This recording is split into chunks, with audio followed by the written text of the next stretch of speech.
intro, but for everyone in my chat, what's up, It's guys? started. If you have questions for Six, leave your questions and we'll ask them as we go along. And then Trippy, when yours is live, let me know because I'll also pull that one up so that I can also check Should- that chat. It is now live. It'd be crazy if they copyright strike me for like streaming your stream on my stream. But I don't think that's how that works. Yeah, All right, so first things first. Six, I know you love Toji as much as I do, which is awesome because we are. Oh, you like Toji? Oodie doesn't like Toji that much, and I hate it. So I am fully ready for your support on all Toji glazing. Yeah, you got He it. does not 100%. like Toji. Bro, dude, Oodie is he's a JJK hater, just for reference, okay? But yeah, dude, he doesn't like Todo, he doesn't like Toji. He loves Jogo, but man, doesn't care for What Toji the at all. So, but speaking of Like- Toji, okay. How high, I know you think he's strong, which I do too, but how high do both of you think he can scale? Like, what's his peak? We know he's not beating Sukuna or Gojo at their peaks, but like, beyond that, how far do you think he can go? I mean, realistically, if you really want to push it, right, then you can say just under Gojo and Sukuna. But I think that's pushing it. Yeah, I think your peak would be everyone but those two. I mean, there are arguments you can make for him over Yuta, Yuki, and so on. And I absolutely will support all of those. Yeah, I actually just think got he's done stronger doing a than video. Yuki. I think he's stronger than Yuki and Yuta. I did a video with Rain on my other channel for Maki versus Yuta, but I think Toji can beat a lot of people. Okay. I think No, Toji's pretty yeah, strong. we probably agree. Yeah. Oodie thinks Jogo beats Toji, and I just can't wait for that argument. Trippy, all right. So what do you think, Trippy? Jogo versus Toji? Jogo versus Toji. Yeah, Toji's probably gonna win. I'm gonna be honest. It's Perfect. I don't want to. 3v1, I don't want to can't- like underestimate Jogo though. He's actually kind of strong. No, he is. Oh, hell no, He's- yeah, Jogo's He's another tough. beast. I hate that people think he's trash. Bro just got like hoed the entire series, but it's tough. I mean, yeah, the problem is who he faced, but yeah. But the thing is, I'm like, dude, Toji is literally faster than Jogo. Like, that's already one problem. He's literally just too fast.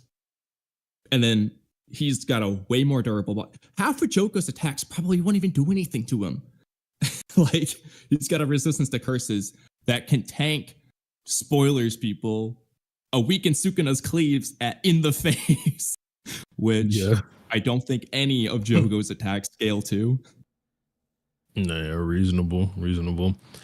Jogo and Toji have like, I don't want to say a similar statement of comparison, but like fucking Toji obviously comes in and he like decimates Dagon. And then when Jogo comes in, the whole group makes that one statement like, oh yeah, this guy, he's like on another level than Dagon. So they've got the same comparison as far as that goes. And then it just seems like Toji's so much faster. That's the thing, because now Obito was specifically stated to be the second fastest sorcerer, and Dagon said he is probably faster than Jogo. Obviously, probably leaves room for error, but Dagon should have a pretty good sense of Jogo's speed, so that basically tells us now Obito's faster. And if Toji was just too slow to react to now Obito, there's no way he would have been able to solo the entire Zenin clan like Maki did. And Naoya realistically should be basically the same speed as Naobito. Maybe Naobito's slightly faster, but it should be really close. They use literally the same technique. So it's like, I'm bro, like, Yeah. I don't think the speed's going to be an issue here. Because even if Toji hypothetically was slower, he has to be able to react to him if he can react to Naobito, who is faster than Jogo. It's so also it wouldn't like be too fast. when the narrator is saying that Naobito is close to or not the narrator. Whenever Dagon is saying that Naruto is probably faster than Jogo, the narrator, whenever Naruto is fighting Jogo, kind of starts solidifying it, or at least like giving credit to it, because he's like, yeah, this guy right here, when he's using projection sorcery, he's known as the second fastest sorcerer, and he's specifically fighting Jogo, who he's supposed to be faster than it. And he's like, well, that was when he had both arms, and then Jogo, obviously gets the upper hand on him. So it seems like anyway that was like validation for this statement. Yeah, he's probably faster than Jogo. The other thing is now Obito was the only person to dodge Jogo's speed blitz. He got hit by a different attack. He literally just dodged Jogo and he bounced off the wall and behind him. Like, in a sense, he kind of speed blitzed Jogo, to be honest, because he literally just dodged and went behind him. And Jogo was surprised, like, oh, damn, he just dodged me. So, I agree. It's literally solidifying the fact that, at the very least, with two arms, he was faster.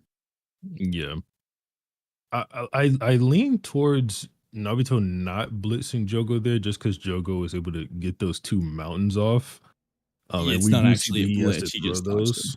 Yeah, it's like Jogo's more surprised that this guy is this fast, or maybe it's the trick that projection sorcery plays on your perception, because it like skips frames or whatever. But yeah, I mean, it does just like in the end, regardless, it just seems like Naruto is faster than him. Now this is a random this is from one of my people. Who is Ray? Higuruma versus Dagon. That's actually an interesting battle. Higuruma would be the first person to open the domain in character, and I do think it's fair to say that Dagon can be convicted of some crime. I don't think he's smart enough a bunch to of people. out-lawyer Higuruma here. So, like, I don't know if he'll get just confiscation or just death. Honestly, bro, no, he's probably getting the death penalty. Yeah, he'll probably get both. Yeah, and then without his curse technique, I mean, Dagon's not. I mean, he's durable. I think his biggest thing would be durability, but I mean, executioner sword. That's the problem. And then, like, even then, with Yuji, he was like, Higuruma was like, what? Like, Yuji's just basically was like Maki without curse energy. He just is really fast. Dagon's not like that, and Yuji without curse energy is actually really fast, and he was keeping up with Higuruma, who still had his curse energy to amp him. But with like Dagon, I don't know, bro. Like, honestly, I think Higuruma can do it. Like, this is actually really strong. Yeah, and Higuruma's like ability to grow in battle and whatnot. It's going to be hard for Dagon to ever like think about just taking Higuruma down with no curse technique whatsoever. Like, he knows domain amplification. He eventually learned reverse curse technique. He's got the executioner sword. Like, Sukuna was interested in him for a reason. He could also manipulate his curse technique very well. That's the thing, because even if he didn't use his domain, which he never would not do it, but like using domain amplification, he can literally kind of mitigate. I mean, it depends on the strength of the two, but he at least has the potential to just nullify Dagon, Shikigami, fish things. And without that, I mean, Dagon's biggest thing was his domain, really. He was the weakest disaster curse, realistically, I think. I think Hanami beats him. I think Higuruma's gonna. Trippy, what do you think? Higuruma versus Dagon? Let me see. Let me send. I forgot to send the link to 6, actually. It's cool. I found it. Oh, okay. But yeah, I think Higuruma wins. I love Higuruma as well. He's become one of my favorite characters as I've been reading. The thing for me, at least, I just like that he's really smart. I tend to like smart characters, and the fact that it's just really cool seeing him grow. It's kind of like Mahito, where he grows with every single battle because he's so brand new to it. And you just see how smart he is. He's just like listening to Kusakabe talk about domain amplification, and he's watching it, and he's just like, yeah, I think I got a sense of how it works. It's like, bro. I can do that. Dude's literally like one of the smartest people ever. Speaking of Kusakabe, though, bro, I actually love the latest chapter. The fact that Kusakabe is fighting Sukuna. I'm hype. Yeah. That they're calling Trippy hasn't seen that, but oh No, y'all can talk about it though. It's fine. but yeah, Kusakabe is gonna be fighting Sukuna. That's amazing. I know it's gonna. it should be a funny fight at the very least. Yeah.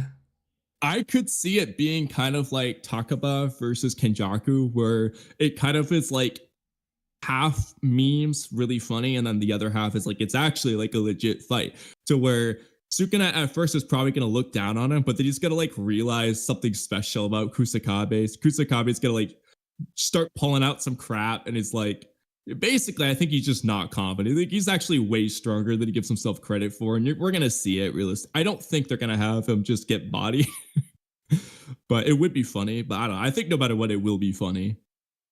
See, the thing about Kusakabe, right? I kind of like Kusakabe just because he's like he's the only reasonable guy out of basically the entire JJK cast, and like now he's about to fight Sukuna and die.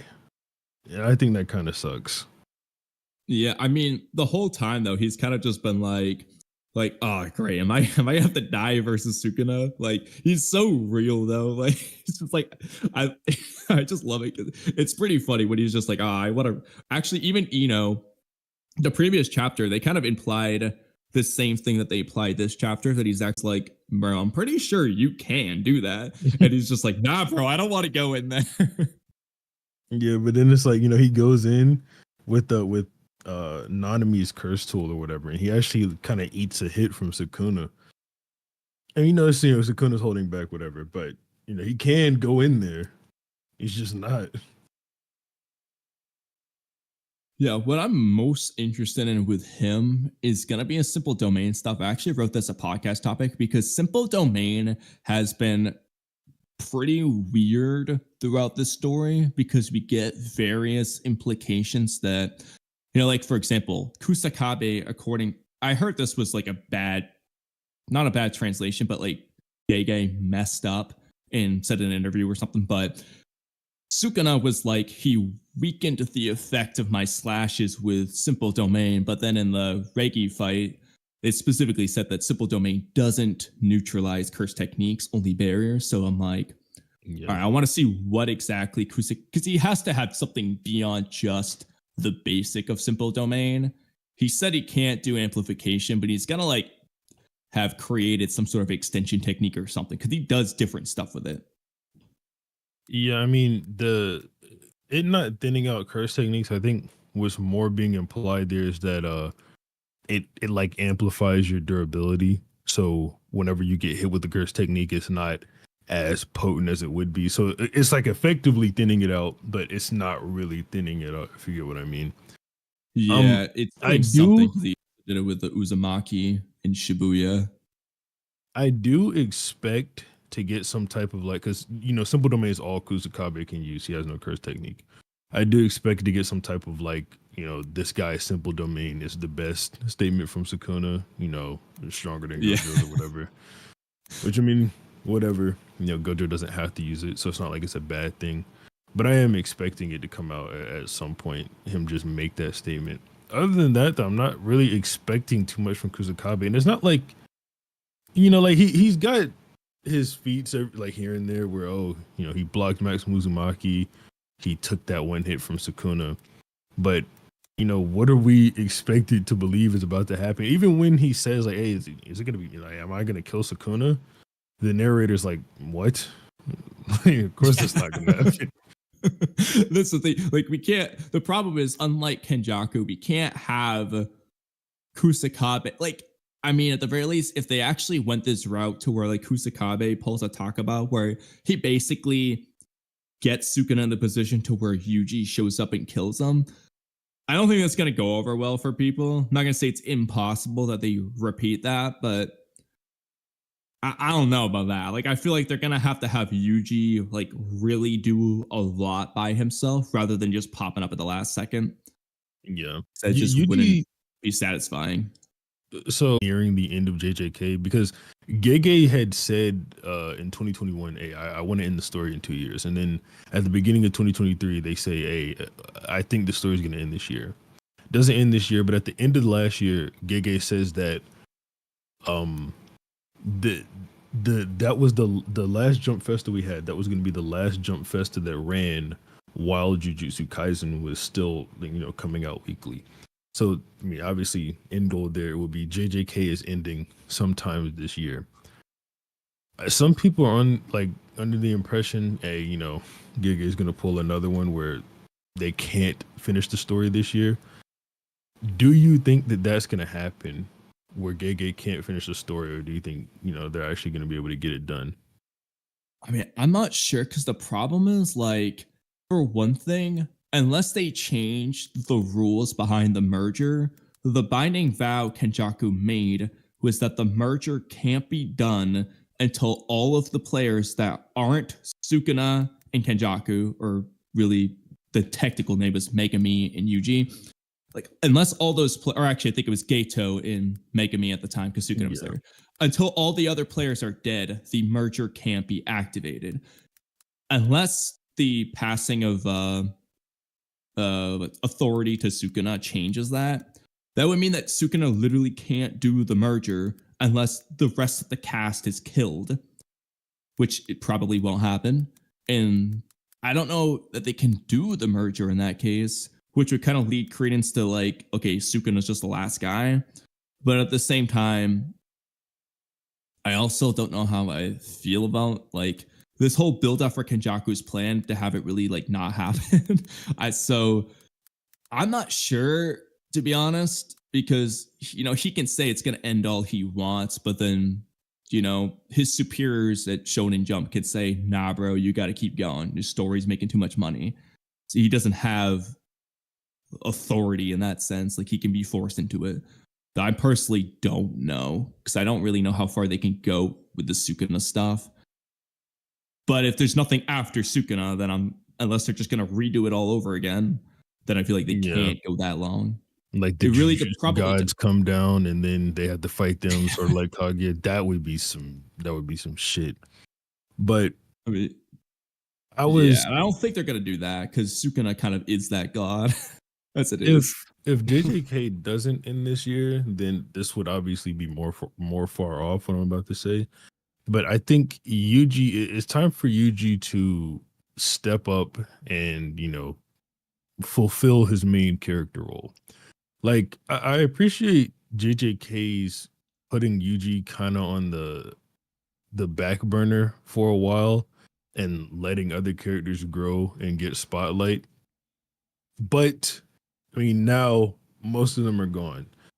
All right, Higuruma got his spotlight, got knocked off. Kashimo got knocked off. Hikari, he doesn't look like he's in too good of a spot right now. Yuta's kind of knocked off too.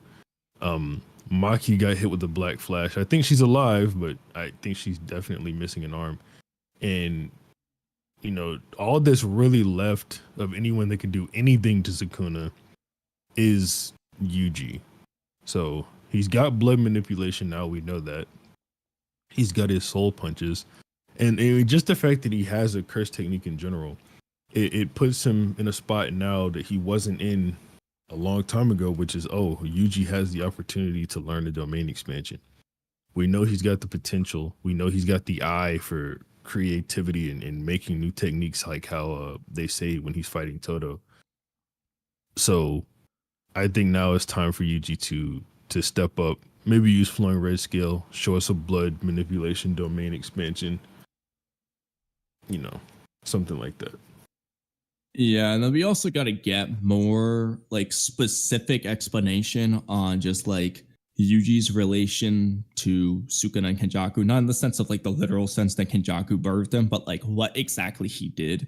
Because honestly, it's been implied in 3 different points that Yuji, at the very least, whether he technically had the same thing as Maki or just it manifested into the same thing, Yuji's implied to basically be like pre-Toji Maki in terms of physicals, but then he got cursed energy on top of that. They say the first chapter, Megumi's like, oh, I wonder if he's like Zenin Senpai. That's Maki. Yuta says, you're like Maki. The Higuruma fight, he's like, how can he fight at this level without cursed energy? And then in the latest chapter, Sukuna says that unlike the brat Yuji, she shaved off everything. So it's like, okay, they gotta like go further with that. And then there's also the Sukuna weird translation where he's like, oh, Kenjaku does the grossest things. You're from that time, whatever that means. So we need explanations on Yuji, as well as like if they're gonna do anything with a curse technique for him. Because if he has a domain, like an actual domain expansion, it should be imbued with a curse technique. But like, what will that technique be? Yeah, I mean, there's still things from the beginning of the series. Whenever Gojo says that eventually Yuji's body would become ingrained with Sukuna's techniques, I was really hoping that would happen whenever him and Yuta were both fighting Sukuna. It didn't end up going that way, and Yuta copied it or whatever. Didn't really like that decision. I just wish it was Yuji. He is to do a domain expansion. I think that obviously he has blood manipulation. Either that or Sukuna's techniques. Both of them, like Gege's in a good spot with both of those techniques where they both can be narratively fitting and then also at the same time really cool. Like seeing Yuji open Malevolent Shrine, or against Sukuna, yeah, that might be this badass one to be honest. Just because like they've had the Yuji Sukuna parallels. Like in the end of Shibuya, Kenjaku's like, as long as Sukuna and Yuji are alive, the chain of curses will never end. They have them like back to back, kind of, this weird implication there. And then the Gojo statement. So seeing Yuji use Malevolent Shrine on Sukuna would be pretty cool. For blood manipulation, that would be cool. But I personally want Choso to do it because I love Choso. Like Choso is just the GOAT every step of the way. And I want to see him do a blood domain expansion. I don't know what it would look like besides just blood being everywhere, but I know it'd be cool. Yeah, Choso doing blood manipulation domain expansion, that would be cool. I think I could even appreciate if him and Yuji had to like, I don't know, kind of collab on it. Yeah. Like they can't really do it themselves, like either one of them. So they're like, okay, well, really cool. I'd be down. Because Choso in the Kenjaku fight literally kind of borrows powers from his brothers. Like he calls forth it. So I could, even if Choso has to take the lead in that sense, I could see them. I don't know if it will happen, but I almost hope it does now. I love Choso, bro. But Choso's just always, nobody hates him, as far as I know. Yeah, I mean, he's just there's no real reason to hate Choso. No, he's cool. He's super nice. The brother thing is just a very good feel to it. So it's like everybody loves Choso. Even Oodie likes Choso. He had a really good introduction. Like, yeah, there's no real reason to dislike Choso. All right, so I'm looking at some chat here. So before I ask one of these questions someone asked, so I feel like Kashimo has a pretty mixed feeling in terms of people liking or disliking him, particularly his death in battle with Sukuna. So what do you guys think about it? Just Kashimo in general, really. Besides just, I like his electric style, curse energy thing. But beyond just that, like, how do you feel about Kashimo? I don't like Kashimo as a sorcerer. He's an okay character just because he's like cold. I kind of fuck with his personality, but as a sorcerer, he's kind of some ass. I didn't like his curse technique. I like him in his fight with Hakari, but I didn't like Mythical Beast Amber. Like I only liked it the panel right before it's activated, like the face he makes as he's activating it, and then after that I didn't like it. Yeah. I don't really like Kashimo all that much either. The design of his curse technique form was kind of like, it looked cool in certain panels. In other panels, it was just like, it's not over the top. It's like, I feel like it's not designed enough, if that makes sense. I almost feel like this will sound really silly, but like for Kashimo as a character, I almost feel like he should have turned into literal lightning. Like instead of the weird deformed a thing he was. Like, it just like his thing's electricity. I just feel like it didn't feel as electrical as it should, but it felt more like shapeshiftery.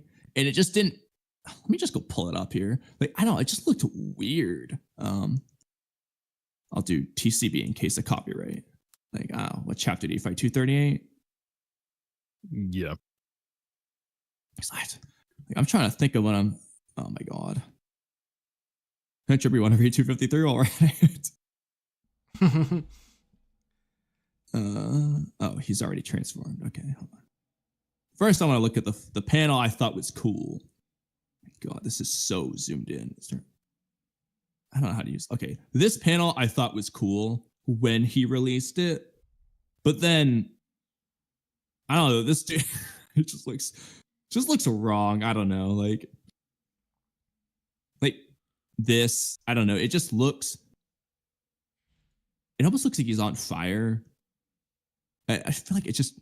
It also like didn't really that's like. It's not to say it didn't do anything. Like it basically just amped him, versus like a general technique. Like, I know there are aspects to it, but like it doesn't feel like he's using a technique more so than he's using a power up. Best way to describe it. This like fiery aspect of him, that was also weird because he's like a lightning dude. That's what I'm saying. Have fire. Yeah. Why doesn't he like? If anything, it should be. I just realized I wasn't sharing my screen when I did that, but I pulled up your stream, but yeah, and I see what you're talking about. But yeah, like it is weird. It doesn't feel really as make electrical as it should. Like in his fight with Hikari, everything he did was electric this, electric that, and it just made sense. And then, I mean, if I was gonna rewrite what his curse technique would be, I'm not entirely sure. Because the thing is, it's supposed to kill him. But so I'm not sure if we're gonna keep that. I'm not exactly sure how I would approach it. But I mean, it could just be a thing where he calls forth like this godlike lightning bolt that zaps him, and then he has just say 20 minutes or 10 minutes to where he basically gains access to like 3 cool lightning techniques that he can do from a distance. You know, it's hypothetically, instead of like dismantle where he slashes you, he does electrocute, and then he like electrocutes you or whatever. You get the point. But like basically it gives him access to lightning abilities. Like Pikachu Thunderbolt. But basically like it gives him access to certain lightning techniques, but because he zapped himself with this godly Thunderbolt, he dies after 10 minutes or something like that would work for the whole build up, but then just be cooler, I feel like. Like it just lost the lightning theme. Yeah. I feel like another cool way to maybe show his time limit would be to have his body constantly degrading. Like maybe see like his hands crumbling apart or something like that, and he has to try to maintain them using the technique. But nah, I don't really like the way it was handled. It wasn't very fun. Yeah, the other thing, at least for me, is it's like I know, like he basically kind of like Gojo. It's like they almost want to lose in a sense. They want to fight the strongest, and part of them doesn't want to be the strongest because the loneliness thing. But there's 2 things that I don't hate it, but I don't fully like it because for one thing, Ryu in his fight with Yuta, it's 80 to 90% the exact same concept. The guy just never, in his case, they use like a dessert food metaphor, but he never felt full. He never had like that perfect ultimate opponent for him, and Yuta basically fulfills that for him. And Kashimo, it's literally like the same thing. You know, the dude never had someone to where he was actually pushed all the way. He was just too strong for everyone. It's basically the same thing.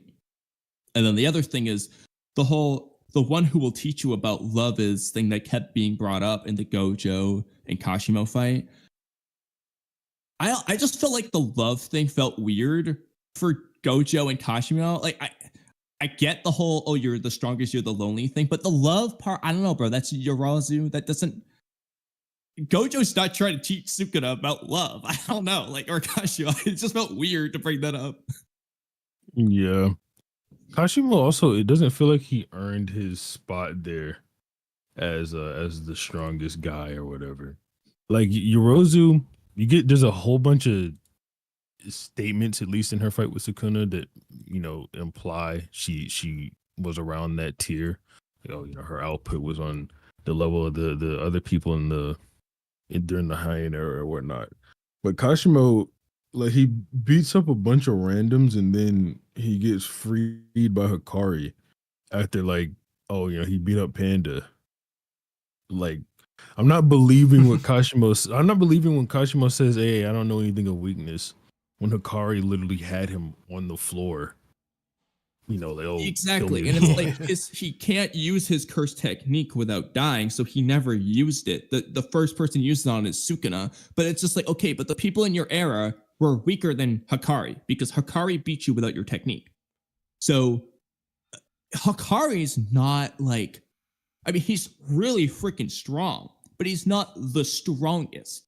You know what I mean? Like, he's very strong. He's that, top of the grade 1, borderline special grade, wherever you want to scale him. He's really freaking strong, but he is not even Gojo in hidden inventory when he fights Toji. He's not even like there. He's not the strongest. And if Kashimo's supposed to be the strongest, he should be contending with other eras the strongest. You know what I mean? It's just like, bro, can't beat Hikari. Like, yeah, exactly. It's not like he's Jogo level. Exactly. Yeah. Hi, Oodie. So actually, on that Oh, note, hey, what's up, guys?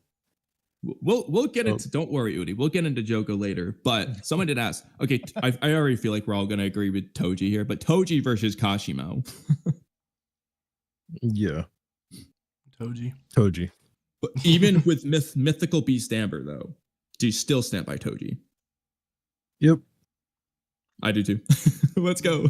All right. So real quick, 6. Who is right, me or Oodie? Yeah. About. What do you mean? Just who's right? Okay. Well, I'd guess Kamui's right. Yes, let's go. Why? I called it. What do you mean? I called it. I knew it, Oodie. Wait, Take that L, right bro. on what? Yeah, wait, right, yeah. right on what? What did I just answer? Yeah, You yeah, answered exactly. correctly. That's all that matters. All right, Oodie, since you showed up, we're just gonna get into it. 6, would you like to explain to Oodie why Toji slams Jogo? Oh, jeez. Okay. I mean, you're having a hard where time should we here. I'm start wondering at? why. Man, it should be so easy, right? What? All right, Oodie, how about this? The task was just Let Oodie make his case. Oodie won't let you make your case because it's a 3v1. Trippy's on our side too. So we'll let you go first. I might as well just start off at the very tippy top. So a full power Sukuna couldn't even beat Jogo. He had to off guard him with an attack he didn't even know. This isn't even a Jogo going all out because his win con is to just get one hit on, so he can't kill Sukuna. So he can't go all like he's not bloodlusted, whereas Sukuna's trying to kill him. And he couldn't even do that unless he used an attack that was off guard because Jogo didn't even know he had it. So obviously Jogo's superior to full power. It's not off guard, but he gave him like 20 seconds to charge up his own fire attack. Yeah, what about like the whole part before that where Jogo couldn't even touch him?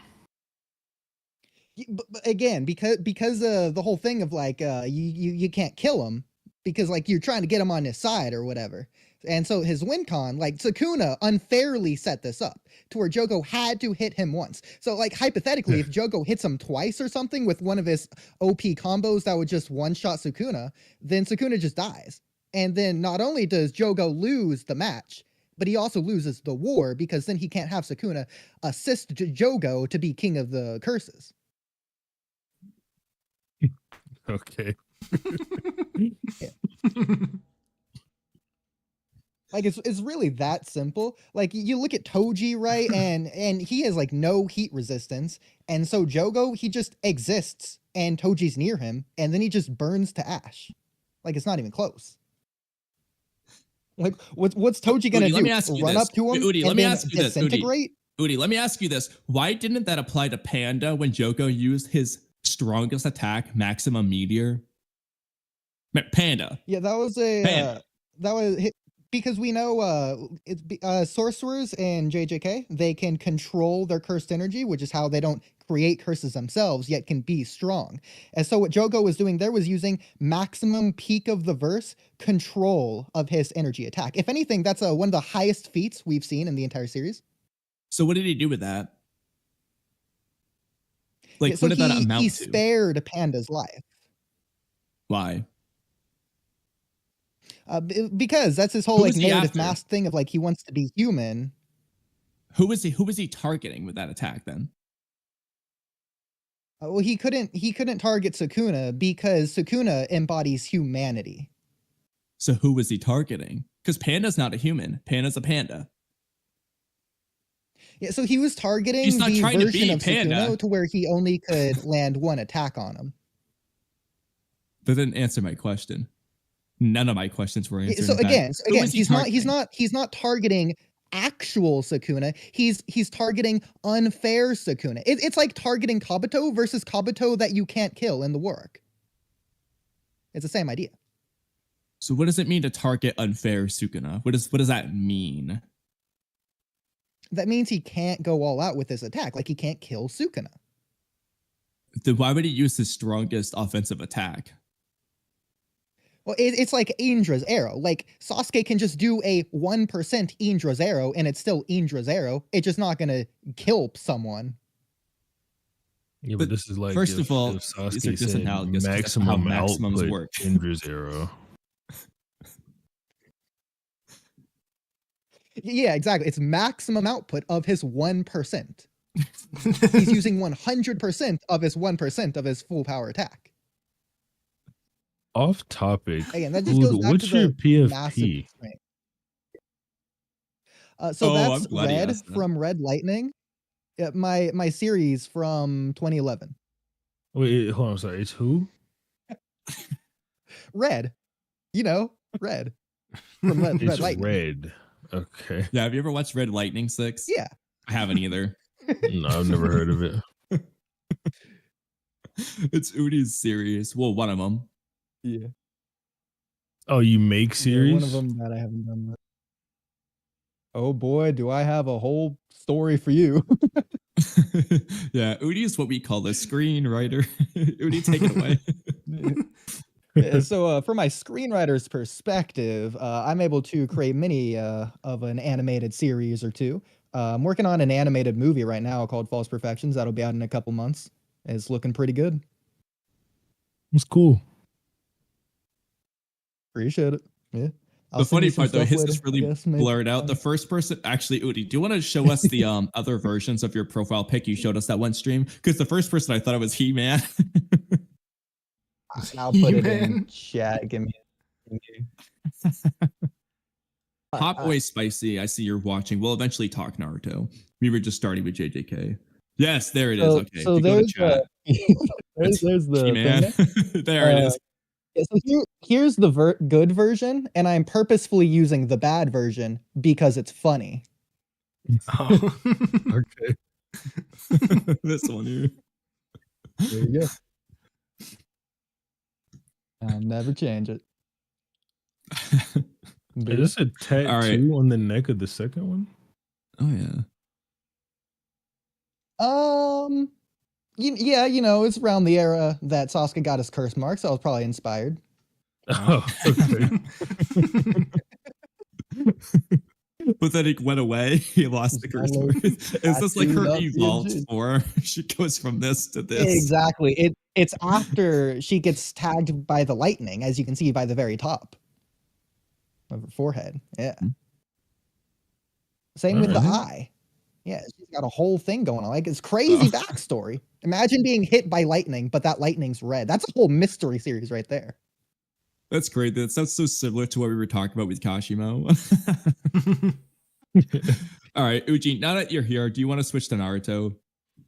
Or do you want to stay on JJK for a bit? Yeah, go ahead, Uji. Go ahead, answer that question.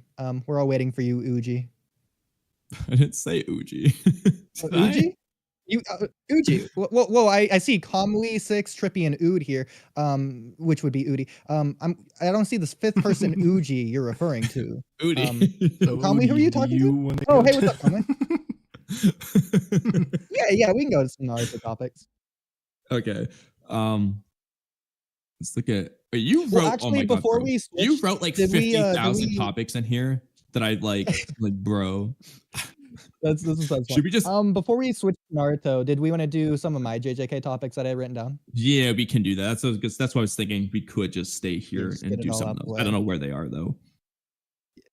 All right. So. Oh, what okay. I podcast found some of topics? them. But really quick. Oh, I think they told you already, but I haven't caught up on the JJK manga, but I still obviously know things because I live in society. So Mahoraga, how do you think, because from my understanding, it's not made clear in the series yet, how do you think it works in terms of its adaptability? So for example, when Gojo shoots, I think blue at it, did it adapt to Gojo's blue or did it adapt to gravity? It adapts to the curse technique itself. Yeah, So, it was like, blue. Yeah, blue. Well, it adapted to their application of it. So blue is Gojo's normal limitless, but just like amped up, like him putting more cursed energy into it. So by proxy of it adapting to blue, it also adapted to his infinity. It could take it down, but it didn't adapt automatically to his red. Right? That had to, or his purple, even though those are both applications of the limitless as well. Right. The anime makes it to where Mahoraga could probably just adapt to anything, like the way Sukuna describes it. I agree. See, like the weird thing about it is, it seems like in order for Mahoraga to adapt, the thing that's being thrown at it has to be weaponized against it, or That's like what be I a was threat thinking to its too. survival. Yeah. So hypothetically, do you think if an attack was coming at it, but it wasn't directed at it? So for example, someone just like New Year's Eve shoots a bullet into the sky or whatever, just to celebrate, and like a mile to the east or whatever, it just hits Mahoraga. Would it adapt to bullets or not? Because the intent, does that matter? I'd assume the intent doesn't matter just because Sukuna can take the wheel and bear the adaptation for it. Yeah, I think Okay. it just Do needs you to be think- hit. Period. Do you think there's a bare minimum amount of threshold, whether that be energy, joules, whatever, momentum even, I don't know, that it needs in order to adapt to it? So for example, hypothetically, the blue, it adapted to that, but it hadn't adapted to gravity beforehand, even though it was already experiencing gravity at, I'm assuming in JJK it's 9.8 meters a second, just like ours. So do you think there's like a minimum threshold? Like if hypothetically Gojo hit it with a normal amount of gravity, which I guess at that point wouldn't be blue, but like he hit it with 9.8 meters per second of going to the east instead of going down. Does Mahoraga adapt to that? I'd say that it probably could. Like, I think Mahoraga's adaptation is it's like a more safe than sorry thing. So for example, Sukuna hit it with dismantle a couple times, and rather than adapting to just dismantle, it went ahead and adapted to just slashing in general.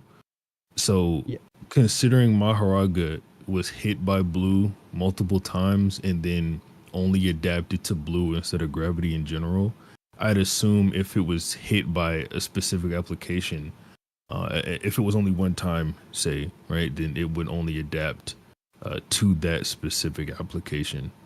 Because it took 2 spins for Sukuna's cut attacks, 4 spins for Infinity and blue. So Yeah, I think part of it is like the specificity of what it's doing. So like blue is attracting it, Mahoraga, to the blue orb. So it's the attraction is what it's specifically adapting to with blue. So it's not adapting to gravity, it's adapting to attraction, if that makes sense. That's why I hadn't adapted to red, which is repelling. So if it really just depends on what it is. Like if it got a 20-pound bowling ball just plopped on its head, it would probably adapt to bowling balls, or at least, circular large objects or something like close to it. It wouldn't just be like everything that hits it. It's pretty specific, but there's a little bit of leeway because like cleave and dismantle are both slashes. So it's adapting to the slash itself, not the only the one application of the slash. Yeah, because I'm wondering, like, if old lady Grandma Josephine from down the street just comes up, no cursed energy, no anything, just like a weak, feeble old lady starts punching Mahoraga, would it adapt to it? And like, how long would it take to adapt to it? Well, a normal slap, it's like Mahoraga seems to be able to raise its durability and possibly even its speed too in relation. So that one probably wouldn't require a wheel turn, but like a combat adjustment, I would say. Because at the beginning, when Mahoraga is first summoned, Gojo punches, like he two pieces it and punches it in the stomach, and it like throws up spit a little bit, right? But then afterwards, whenever they're on the side of the building, Gojo hits it with Black Flash 2 times and nothing happens to it. So that obviously implies not only, because it reacts and blocks it too, so it implies not only did it amplify its durability, it also amplified its speed. Now it can react to Gojo. Gojo who has now hit another Black Flash. So yeah, I'd imagine Mahoraga, after getting slapped by this grandma, would just, murk her. Like just So adjust what his I'm wondering power. about that though is, so like hypothetically, so let's just say when Mahoraga was summoned and it fought Sukuna and Shibuya, let's just say it was slower than Naobito for a minute. If it adapted to Gojo's speed in some random fight, so now it can react to Gojo's speed, do you think it would permanently acquire that speed? So now if it fights Naobito, will it already have essentially adapted to that speed? Or would it have to like reset its adaptation process for Naobito specifically? Or does it reset every time? So I'm not too clear on if like between the different summoners, if it would stay the same. But it seems like anyway that through different summons, Mahoraga can stay the same. So for example, Sukuna wanted to remove Unlimited Void from Gojo's arsenal completely. So he had Mahoraga adapt to it, right? As soon as Mahoraga got done with that, he put it back in the shadows. But Gojo was like, okay, well, he didn't adapt. He might have adapted to Unlimited Void, but that doesn't mean you or Megumi have, right? So you're going to have to bring it back out in order to destroy it again. So that means Mahoraga, when he's desummoned, does keep the adaptation from his previous summon. So if that is the case, and he's to say run into Naobito now after the fight with Gojo, he should be able to like keep up with him. If he's to run into Naobito raw, then he'd probably just adapt to his speed because it's all based on a curse technique. Yeah, I was also wondering though if it would have to depend on the person itself. So like hypothetically, it would be fast when Gojo attacks him, but would he slow down for when Naobito attacks him, at least at first? Which is kind of silly, but like would it do that? No, it seems like so Mahoraga, when he's first summoned, he hits Megumi hard enough to just one shot and kill him. So it seems like that's sort of in Mahoraga's game plan to use what's necessary to kill a person. So I don't think so. Yeah, I guess that's fair. And same with Yorozu. And just one shots here. Yeah, that's interesting. So I think Mahoraga might scale based off the user. So like, for example, the first time Sukuna summoned it, like 20 Finger Sukuna, versus first time, like we were saying, Granny Lady Josephine, I think one Mahoraga would just start stronger than the other. I mean, maybe. Yeah, that one's not all My too problem clear. with Like, that is Sukuna- that it would the only thing for me is I feel like it would be impossible because the whole thing was nobody was ever strong enough to defeat Mahoraga to tame it. And so like if it scales to the user, so like if Sukuna summons it, I feel like it would stay consistent to where it just feels weird, at least, for why Sukuna would be able to just bypass that if it scales to the summoner, because otherwise it kind of implies it's always stronger than the summoner. But if it just has a set strength that's ridiculously high, then Sukuna, who is stronger, can do it. But, even the strongest of the Zenin clan might not be able to. Like, it might just take a really high bar. Yeah, I definitely think it's weird to say that its strength would depend on the summoner. I think because like if it did fully depend on it, I don't think Sukuna would need to use Mahoraga's wheel to adapt for it. If you get what I mean, like if Mahoraga could also just take a red, because like if it did scale based on the summoner, right, it's very clearly stronger than Megumi, so logically it should be stronger than the summoner. It would be stronger than Sukuna too. Yeah, so I don't think so. I think it just has a really high bar that, let's just say it's 12-finger Sukuna level. That's a really high bar. So the 10 Shadows user of the past, it just might only be 10-finger level, whatever. He might be really strong, but he's just not that strong. Mahoraga's ace start is probably just too high for most people that aren't, the strongest. Yeah. Yeah, I was talking to Sage of Thick Calves and Thunder God about this. They both agree that Mahoraga should retain its adaptations. Specifically until it's completely destroyed from that user. Since a 6-eye Limitless user and 10 Shadows user did take each other out, otherwise it would have pulled up prep to take down Infinity. Yeah, that's the weird thing about the 6-eyes Limitless user and Mahoraga fighting each other is specifically the lack of context. Like, how good was this 6-eyes Limitless user? Was he anything like Gojo? Could he use more than just blue? Yeah. And I mean, like, if that's not the case, then it'd be pretty hard to say that Mahoraga keeps his adaptations between, or it actually would completely disprove that Mahoraga keeps his adaptations between two different sorcerers. But yeah, I mean, the problem is with Sukuna, he's, in a sense, he is a different sorcerer, but also in a sense, he quote unquote is Megumi there. So it's difficult to say whether he counts as a different sorcerer in the first place. It might just be an application of Megumi still being the summoner. That's why it maintains it. So it could be like, that's why sorcerer is null and void. Yeah. Because Sukuna does count as Megumi, like, full stop, because I mean Kenjaku, in the Culling games, when all players except Megumi, whoever around Mace character's name is, and and Ghetto. So yeah, it uses the name, so Sukuna counts as Megumi. So I think he probably counts as Megumi in terms of Mahoraga's summoner. Interesting. Okay.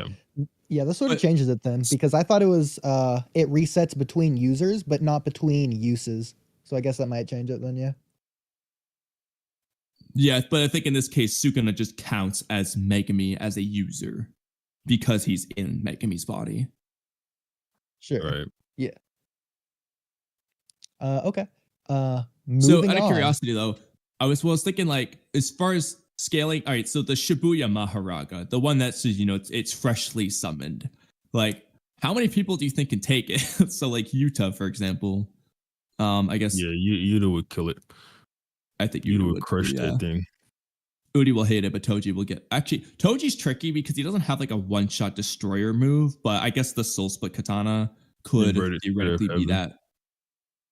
Yeah, actually, that's an interesting one. So if Maharaga's technique is adaptation, we just can't adapt to the inverted sphere of heaven. Then so it's like this, right? If Maharaga's technique is adaptation, which I think Mahoraga has a technique, and I think he's also a technique. If Maharaga's technique is adaptation, either the blade turns, or inverted sphere of heaven either turns off adaptation, or the inverted sphere of heaven turns off Mahoraga. And there's like you can kind of make an argument for both, because when Megumi lets go of his curse technique against Hanami, whenever him and Maki are fighting it, the dog disappears, right? But then whenever Mahoraga knocks out Megumi, Mahoraga doesn't disappear, but you could say that's like some sort of binding vow made between, you know, the fact that the other sorcerer is still there, right? If because Megumi was put in a suspended state of death, not actual just death. Yeah, if I forgot, if Miracle's guy, I always forget his name, wasn't there, I think Haruto. Mahoraga would just go away. Yeah. So Well, yeah. I thought Megumi's plan. I could be wrong. I could be completely wrong. I thought Megumi's plan was for Mahoraga just to kill that one guy, and then Mahoraga would come back to kill Megumi, and then because Megumi would be actually dead, Mahoraga would just disappear. No, Megumi's plan there was to just die. Yeah, like Mahoraga attacks him, Alright. he would just be dead. And then, of course, he was in a suspended state, so it's possible the only reason he's alive is because the other guy in the ritual is still there. But the moment he kills Miracle Guy, Megumi would just die. I don't know. That just feels out of character because then, so Megumi just assumed Mahoraga would just continue on and just destroy Shibuya, basically. No, it would just it Mahoraga only would be kill the summoned guy after in the ritual. ritual. Yeah. It's because Miracle's guy was forcefully dragged into the ritual. So it only applied. He basically was, he was going to risk his life to kill this one bozo. Okay. Gotcha. Interesting. All right. Hey, Trippy. Yeah. Does Genjutsu work on Gojo? That's a good question. Hopefully you have a So good part answer. of it would probably Never depend thought on about that. whether, because he kind of filters things out based off of threat level. If he doesn't perceive it as part of this probably depends. Does he even have intel on Genjutsu? Because if not, I don't think he would perceive Itachi pointing at him as a threat. And so, or even the Limitless itself might not perceive that as a threat for any reason because it doesn't know about Genjutsu. So I feel like if the answer is going to be no, he probably needs to like know about it. Yeah. So here's my problem with Infinity, especially in the anime. I don't know about the manga. It just doesn't make sense the way it's depicted, especially like hidden inventory where they throw knives at Gojo and Gojo's just like walking forwards as the knives basically repel out of the way. That's not how it should work. That's when Because Gojo he's has not to like manually use it. That's Yeah, Gojo manually stopping and I then don't think- moving them out the way. he can That do was- that. Interesting. Okay, so Yeah. That's before That's he before he like, makes it automatic. Yeah. is that what he did to Hanami in Shibuya? Yeah, With and Hanami- yeah. So with Hanami, he amped up his infinity to like an extreme degree, and just the same way you smash a bug, that's what he did. Just with infinity. That's what he did. Just with infinity. Yeah. Okay. So because I don't know if Kamui's seen it, but Six, I'm guessing you know about I forget the name of the thing that Gojo uses to describe it. The thing in the hair, not tortoise in the hair. The the the tortoise in the thing. hair, yeah, you yeah. know. Xenos paradox. Yeah, it's yeah. So exactly though, it's a paradox, so it doesn't make sense as a real life application. So I'm gonna share my screen of the way I understand it. All right. So you have obviously you have the tortoise, and let's just say this is like distance over time. So here we have time, here we have distance. Trippy, if you can share this on stream, that'd be great. Yeah. So this is gonna be the tortoise. It just has the head start at 0 meters, and like here's the finish line, whatever, it doesn't matter. The finish line's over here. The guy running is gonna run like this, and eventually you're gonna have this time to where they're gonna intersect. Obviously, the paradox doesn't say that. The paradox says that. Let me just make a little bit. Yeah. Paradox says that as this approaches, obviously this would get farther and farther away, making a decimal point to where they would just never actually intersect, which Yeah. realistically the way that applies is asymptotically to where it just gets closer and closer but never actually touches. Anyways, the way I think infinity works is it doesn't account for this. It accounts for the distance between these 2 points at every moment in time, making a new kind of graph, which actually makes sense, where the finish line, the tortoise, the hare, that they don't actually matter. It's just like this, in terms of like distance between Gojo and the object. So I think it's just more distance is being created. Time doesn't really matter here. But for example, if you launch a bow and arrow at Gojo, the arrow shooting 50 miles an hour, the arrow doesn't actually slow down, even if it looks like it does. Really, it's just there's more distance between the arrow and Gojo being almost manifested into reality. So even though the arrow looks like it's not moving, it's still moving at 50 miles an hour through the air.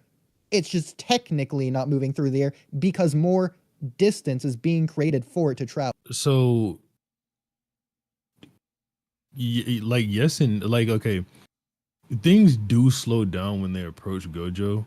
So it's like the arrow moving at 50 miles per hour gets slower and slower until it's just not moving at 50 miles per hour anymore. You can pull back, like people who hit and stuff, right? You can pull back so it feels like you landed a hit. But when you shoot arrows or projectiles at Gojo, you'll never mistake that you landed a hit on him because it you'll see it won't. Like it sits there in infinity. Yeah. So like more here's my distance thing. isn't being created. It's like this thing is slowing down infinitely. I don't like that I explanation think as much. he says that it slows. I think he says, I don't remember which scene, but I thought he said that things slow down as they approach him. I think Gojo himself says that somewhere. Okay, so hypothetically, you launch a bow and arrow, or I guess just the arrow, at Gojo. He just passively is using infinity. He steps out of the way and then deactivates infinity. Does the arrow just fall down or does it continue on its Yes. projected path? Yeah, the arrow Which one? would just fall. Yeah, I don't like that. That's just not as cool to me. I don't know. That's how it's explained. It's things slow down. You're not wrong. I'm just saying writing wise, I don't like it as much. See, I like the whole marginal aspect that I like learned in economy to where it's not the graph that matters, it's the distance that matters, which is this is marginal. I mean, it could just be like a blend to where it depends on how long it was in the infinity case. So like hypothetically, if Gojo it runs into the infinity for like 1 second and then he steps out of the way, it might move forward still, but slower because it was slowing down, but not until it stopped. But that would depend on time though. If it sat there for, for 10 seconds, yeah, it's probably just going to fall down. But if it was like, a brief split second, then maybe not, but it depends on how quickly it slows down. Visually, it looks like it slows down really quickly, so it might not matter in that case. It slows down quickly, but it's never actually stopped. So like even the arrow that's sitting there, it looks like it's sitting still, but it's still moving. It's just not moving anywhere near as fast because it keeps dividing, so it'll never hit zero, but it's still moving. Interesting. So the thing that's dividing isn't technically distance, it's time, and It's that's speed. why. Yeah, the speed, like if you half your speed over and over and over again, then you just don't reach it. That would make well, I think technically you do, but like you get infinitely close to it. Yeah, so you mean speed in, I guess, every direction then, because once it slows down to zero, it's just suspended in midair. Never get to but zero. Gravity would still affect it. It'll never get to zero. Like approaching zero. Approaching zero. So like it's approaching zero towards Gojo, but it doesn't just fall based on gravity. It just stays in midair. Yeah, because I mean, on top of it getting there, it is stuck in like spatial distortion.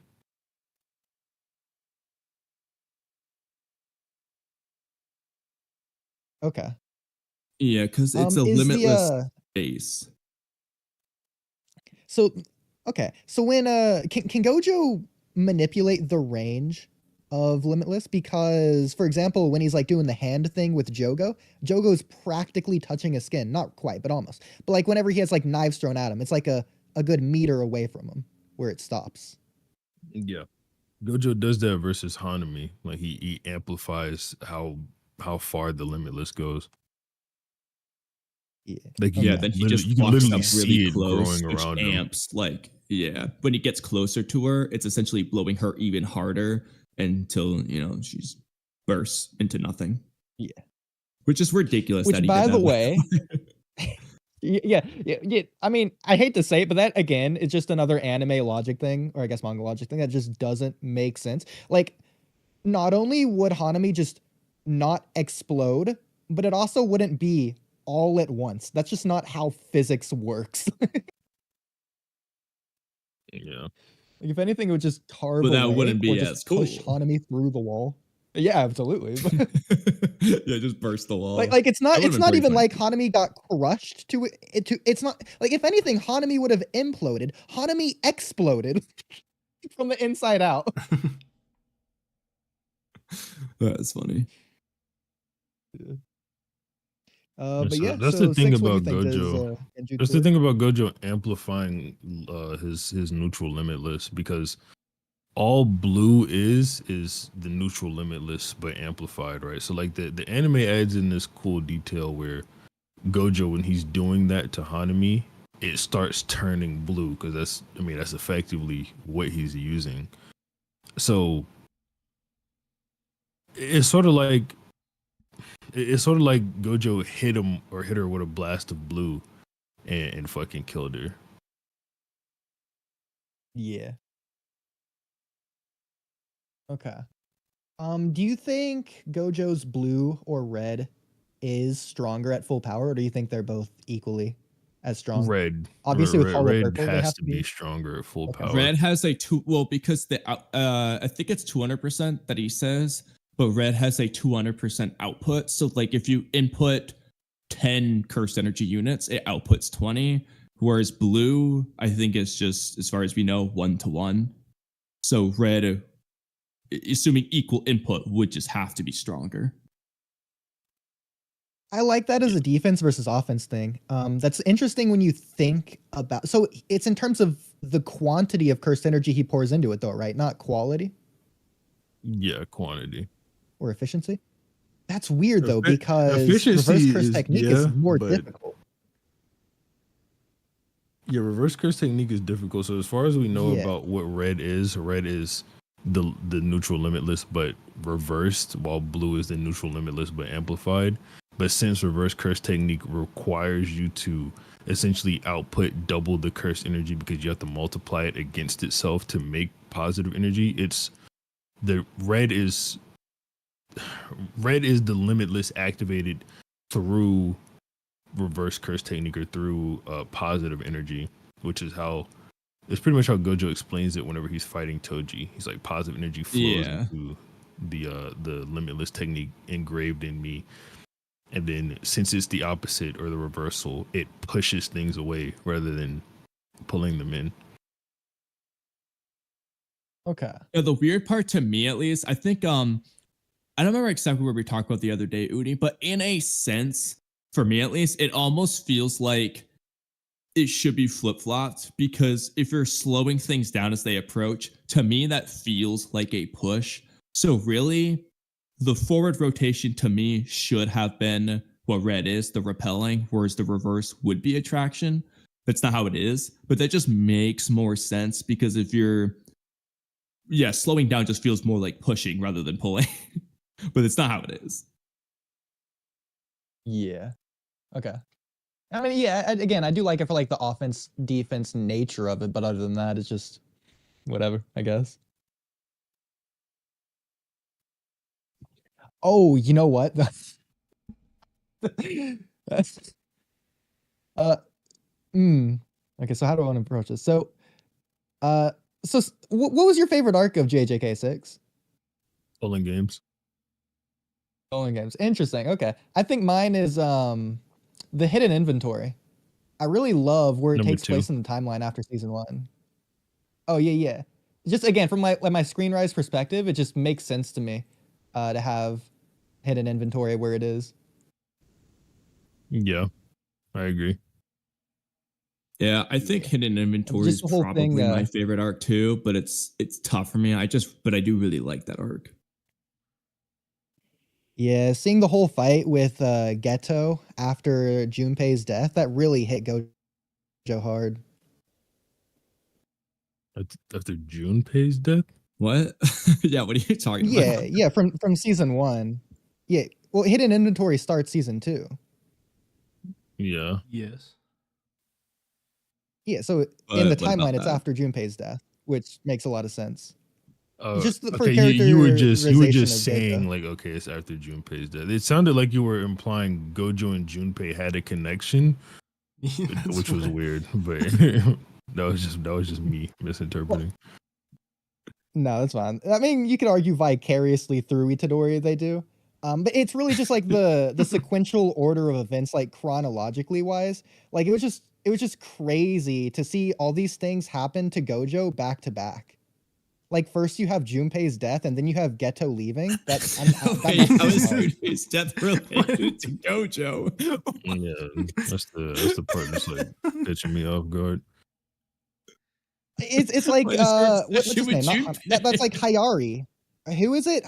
Because like he wasn't the best friends ever with Hayari, but like it still hit Geto hard when Hayari died. Oh, after Haibara? Junpei. I thought you said. Yeah, that guy. Yeah. Like they weren't best of friends, but like it's the whole narrative angle of Gojo versus Geto of they're fighting all these curses and these curses are killing them. It's like these people, these ignorant people that make the curses, well, should we even try to save them? Because we're technically fighting against them. And so to see Junpei suffer through all these tragedies and then Haibara and then Geto, it just doesn't make sense to me why Gojo would stay on the path that he is. I mean, they probably gave like a little bit of info on Junpei to Gojo, but like, I don't think he was directly impacted by that because he wasn't there to see it. So like, not to like say it, but I don't think he really cared about Junpei. I don't even think. Yes, knows just about don't think Junpei. Gojo gives a fuck about Junpei. Yeah, like I mean, if he had met him, maybe, but like he never met him. Like even Nanami didn't really meet Junpei. The only person that really All right. cared Well, was I guess Itadori. I guess another way to look at it is going from fighting Hanami with the hollow purple to having Rico dying in front of him afterwards. That must have hit him really hard. Rico didn't die in front of Gojo. But like he knows about it, and then like he went to the Q place or whatever where they're all clapping, and then Geto's there afterwards. I don't want to sound. Are you trolling? Me? Yeah, I'm trying to figure out where you're going with this. Yeah, I'm so confused.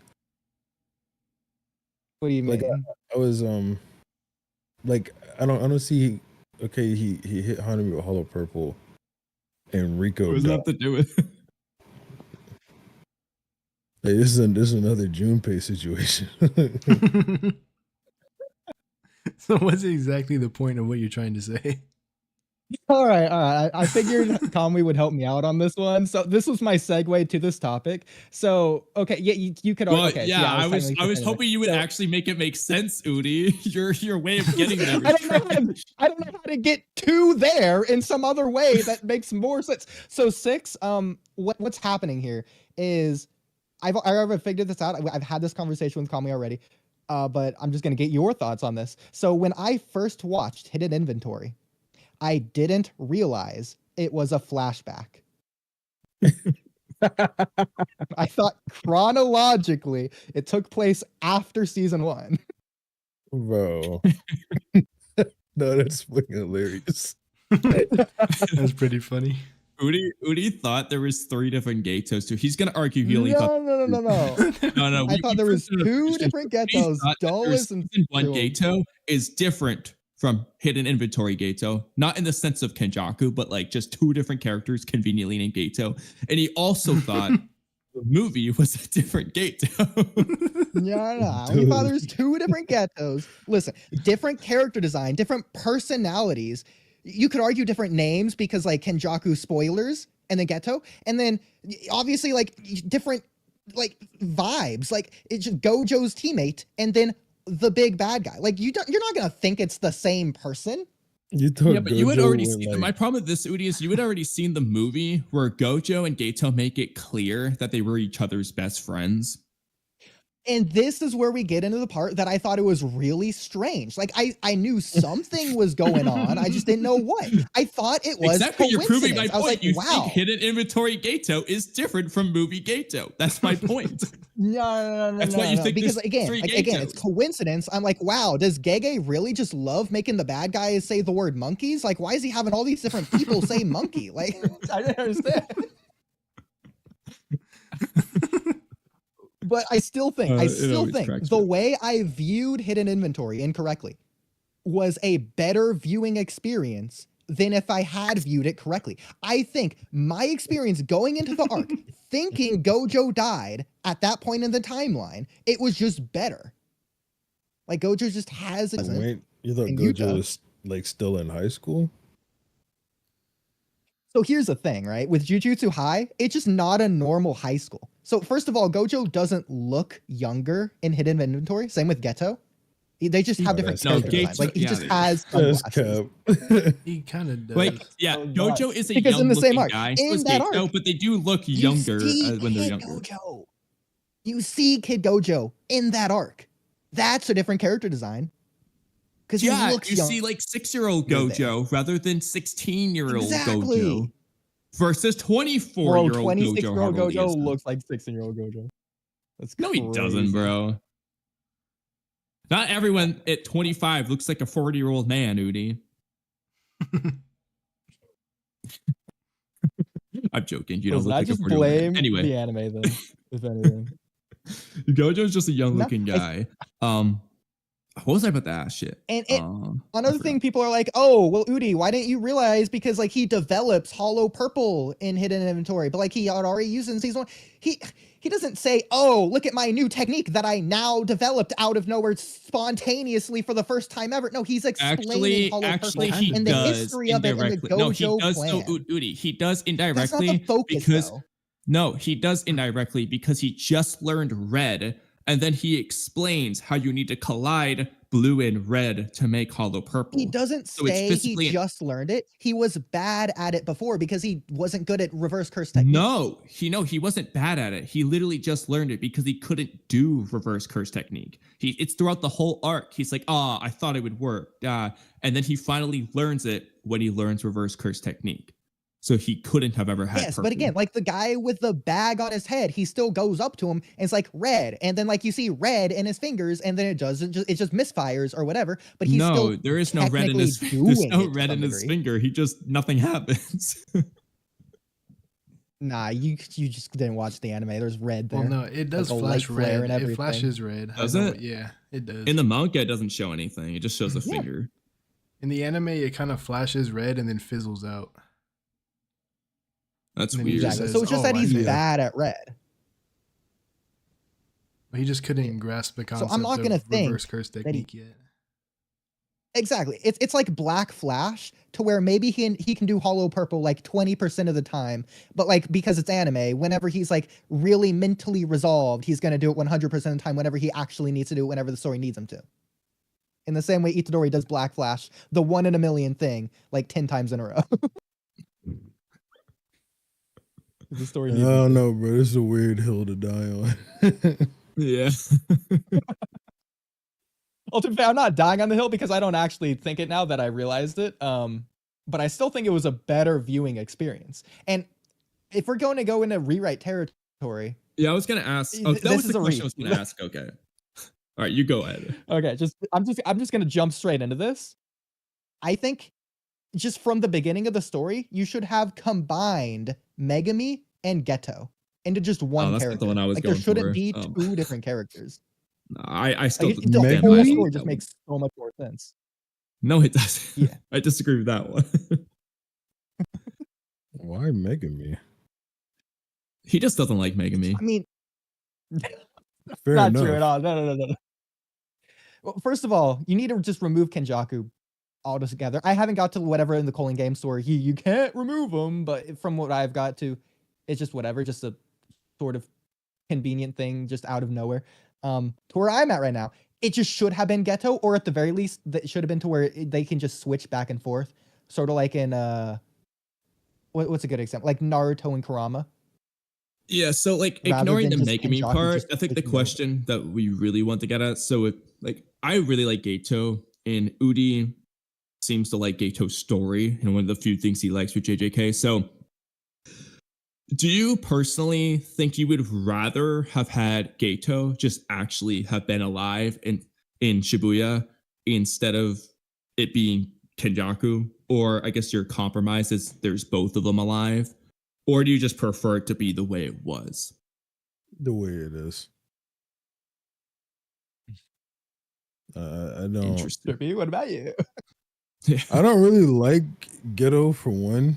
I think he's Aw. kind of some ass, and I think that I think his outlook on life is also some ass, and it's uninteresting. But Kenjaku is more fun, and like his connection to the old. It doesn't make sense with Ghetto's personality. I guess you could write Kenjaku and let that guy like invade his brain. I don't know. I don't like that. I agree, honestly. I would just rewrite early Ghetto to where it makes more sense with later Ghetto, because I think you could just say that with later Ghetto anyways, that there's no really indicators early on before he like starts slipping that he could even slip.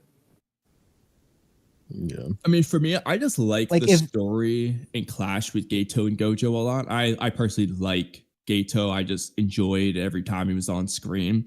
So like my heart doesn't want Gato to be dead. So like that's my bias there. But I think the story with Gato and Gojo was really good. That's why I like Hidden Inventory so much beyond Toji coolness. So that's the main Yeah. reason for me. And also that was an ideological clash that kind of is gone now because Kenjaku's goal. I mean, you could say it clashes with Yuki, but spoiler, Oodie, Yuki's dead. So that's just gone. So, I mean, I guess Gojo theoretically is dead too, but The clash with Yuki it kind of just was, goes like, away. was pretty good between Kenjaku and Yuki. The thing with Geto is I agree, you know, when he's paired up with these specific characters, he's pretty good. Like him and Gojo's dynamic or whatever.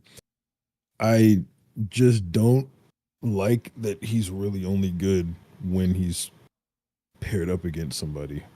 Geto alone kind of just sucks. I thought he was funny. Yeah, honestly, I agree. I think Geto's ideology, which is really Yuki's ideology, is interesting. I don't think Geto's It's answer not of Yuki's kill all ideology, bro. sorcerers- Stop the nonsense. Bro, You- stop the nonsense, going. So Geto's answer of kill all humans or whatever. I think that's stupid. It just doesn't make any sense, even with his own ideology. I think the ideology itself is interesting, but I agree. Kenjaku's ideology, first of all, just more fun. He just wants there to be chaos, and then from just even behavior-wise, Kenjaku just is more fun than Geto. Like he's He's a almost little bit more like goofy Mahito. than Gato, yeah. Yeah, it's more trolly. I do like his Yeah. personality. Kenjaku, like, there's a lot of scenes where it's just he's very nonchalant, probably the best word, and it's just really funny to see sometimes. Like, and he is a troll. Yeah. Which actually, Oodie, I don't know if you want to listen to this part. You might want to mute or deafen for a few minutes. Sure, I'll go to the bathroom. Yeah, go ahead. Okay. Okay. So first of all, do you think Kenjaku is dead and gone, or will he come back in some manner? If he's not dead and I don't necessarily hate the way the fight thing broke down, but I'm like, first of all, I liked Kenjaku a lot, and I would hate this to be his end. Like, just be good. I don't know. Yeah. That's where I'm wondering about the length of JJK, because if Kenjaku returns, there's more hope for it to be longer. But yeah, I don't know. Yeah, I'm way happier if Kenjaku's dead here. Like he got stabbed through the brain. and decapitated. Like, yeah, nah, I want that dude gone. I obviously I like Kenjaku. I wish he could stick around longer, but not now. Now he's too far gone. Should die. That's the problem. Is they made it pretty concrete, but what do you think, Trippy? I think he's dead. I don't think he's coming back. But do you like that he's dead? I think it's all right. I mean, of course, like you said, if he's not dead, that means there's more hope for more story. But I don't know if it really needs to be longer. It just depends on where they take how it. it ends. I have no really. idea. Yeah, that's the thing. All right, I don't know how. I'll message Oodie that he can come back now.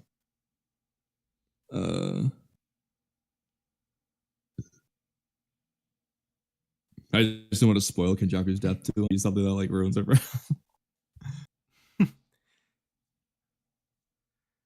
Oodie. All right. Yeah. You're okay. You're good. Okay. Good to know. Should we go into some of our silly questions? Okay. Kamui, let's get Trippy and Six's take on a few things that we've discussed the past few days. So first of all, no trolling.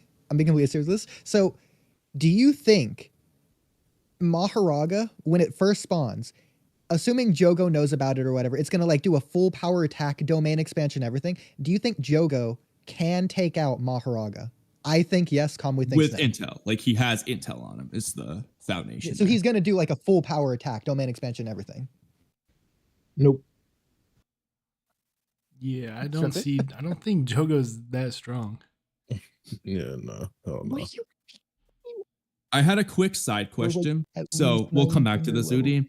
But if hypothetically Mahoraga had adapted to Sukuna's fire arrow, let's just say he did a weaker one and you wanted it to adapt, do you think that would translate to other fire attacks like Jogo's? Or is his different enough that he would have to re-go through adaptation process? Well, I don't think this gets into a thing. Oh, go ahead. No, go ahead. So this gets into a thing that me and Kamui have been debating with for the past couple, honestly, weeks at this point, to where I'm looking at not just the raw cursed energy, but like what it transforms into, whereas Kamui's basically just looking at the raw cursed energy. He'll tell you he's not. That's what he's doing. So no, I'm not. For example, in Naruto, the Uchiha, they mold their chakra into a fireball fire style jutsu. In the data book, it has heat. Like Amaterasu, Sasuke's has overwhelming heat. It's more than just chakra. It will also burn you. It's the same in JJK. They're using their raw energy. They're transforming it into a heat-based attack, fire. And so let's just get into the next question then. Okay, go ahead. So do you think Jogo's fire, can Toji tank it? The way the way Maki tanked Cleave and the way Toji tanked a red, do you think he can tank Jogo's fire attacks? Easily. Yes, let's go. No, but hang on. He can tank the energy part of that. I don't know how much it is. Let's say it's 90%. He's still going to feel the heat, meaning his skin will still be burned. It's not going to do much, but he'll still be burned to some degree. Yeah, it might feel hot, but it doesn't necessarily mean it will be like, for example, if you put your hand on a mildly warm stove, like low setting, that's warm without burning yourself. Yeah, if you have it cranked all the way to the top, you will literally give yourself a 3rd-degree burn. With Toji, we can't really quantify how hot it would be. Yeah, he's probably going to at least feel like it's a sunny day. I'm sure it will have some warmth, but I don't think it will just burn him alive like you do. Because to put things in perspective, Oodie, Maki obviously was badly hurt, but she survived Jogo's fire. Toji's resistance. You gotta be fair to Jogo there too, though. Jogo, yeah, it wasn't all that I know, but like, yeah. But my point though is that she could survive it. Toji both has a even stronger body by a long shot, which is the reason Maki survived, and a resistance to curses. So he has double trouble there. But again, Maki is similar to Toji, just a much less amplified version, obviously. Yeah, but much less is kind of like that's not even like enough of an adjective. Like it's much it's very less. drastic. Like it's So nowhere here's near the the thing. same ballpark type shit. I think the difference that Kamui and I are getting to, Kamui thinks Toji is just immune to Jogo's fire. I think he's resistant to it. So in No, I enough didn't say he's time, immune. even It's not the same. Like, for example, he's not immune to Gojo's red, but he's resistant to it. The problem is the quantity of resistance he has is too high. Yeah, and I it's like think he's so even if it's resistant that there's no point. Like there's no way it's gonna hurt him.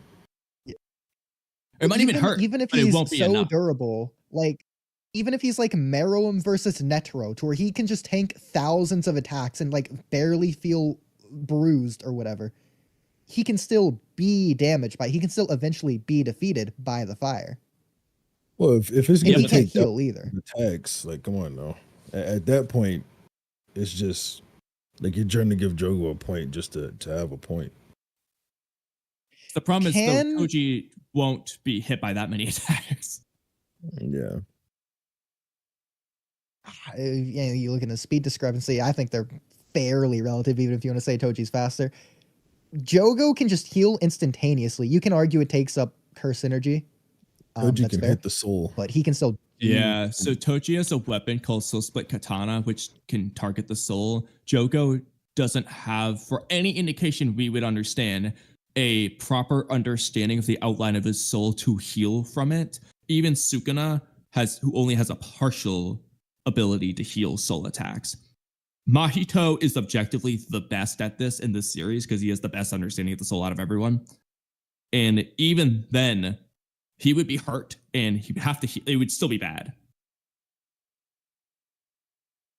I don't know if it's fair to give him that though, since it's an external thing. You can argue like it's part of his It's his. I mean, it's technique his because weapon. he has that.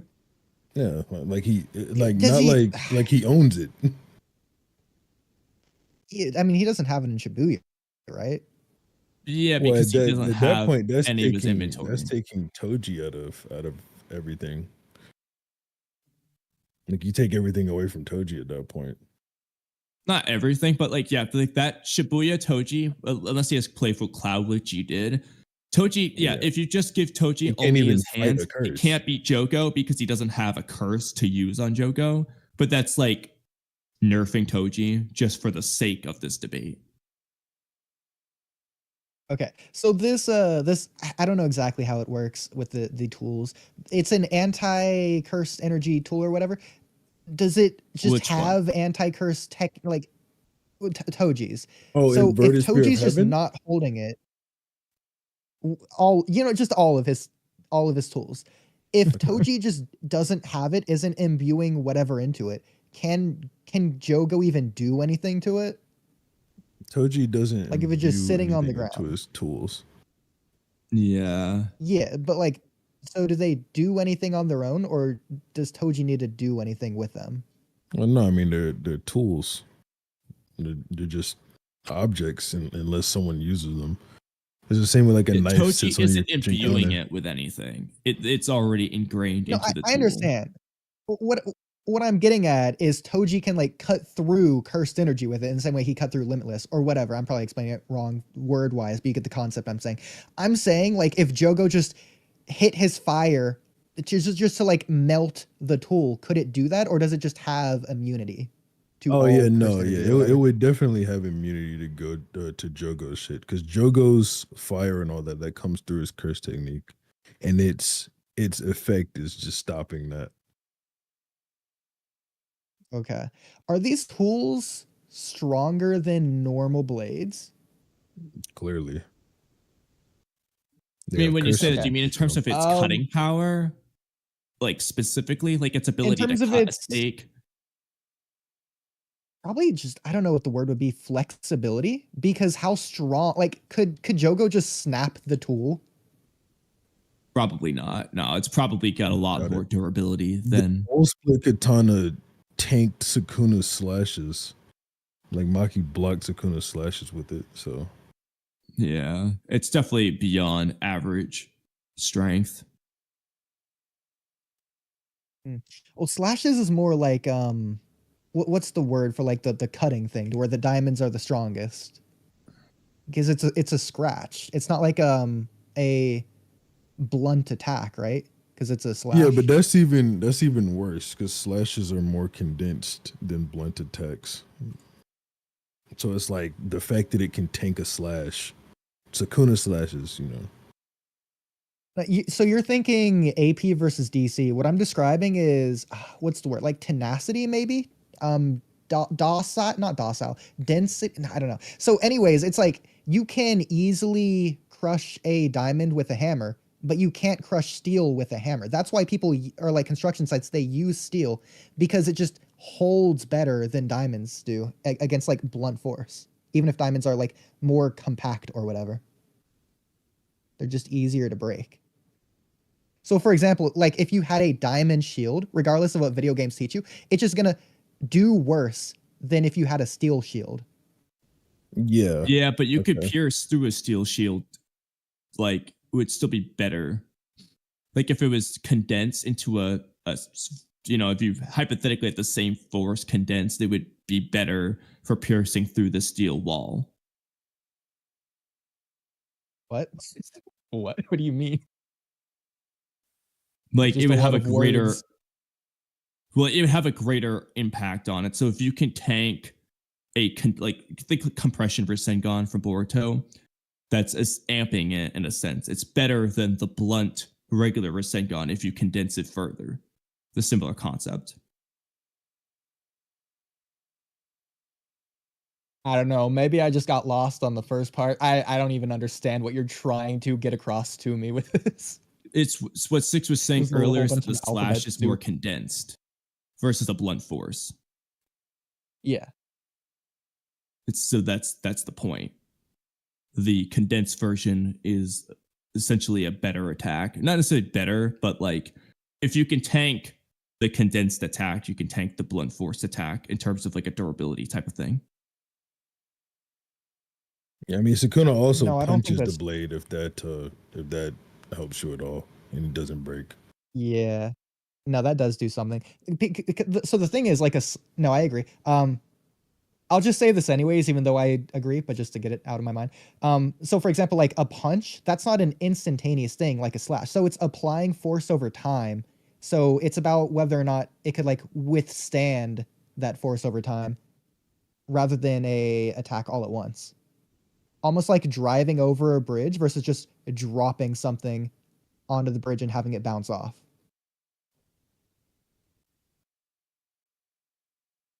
In this case, the bridge is like the shield. And then the dropping versus driving is like the slash versus blunt punch. Yeah. And it's just two different types of forces.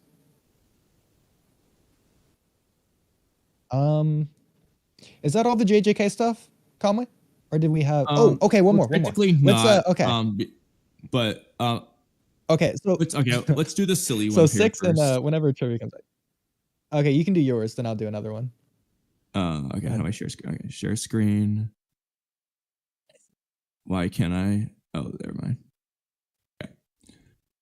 So this one's funny. So when they first okay, it doesn't really matter. So when they first meet Tengen, Tengen refers to, he supposedly was referring to like everyone, but he doesn't actually. So he says, welcome, I think Sukuna's vessel, child of the Zenin, Michizane's descendant, and death painting womb. There's two children of Zenin there. There's Megumi and Maki. But he says child. So, Six and Trippy, which child do you think he was referring to?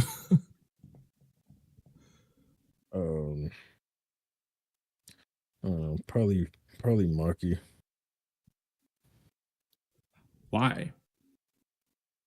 I don't really have a reason, but maybe if you wanna put it into perspective, or not perspective, but I guess if you wanna put it into quantity, Maki is more a child of the Zenin than Megumi is, because Megumi was born by a dude who left that shit all behind.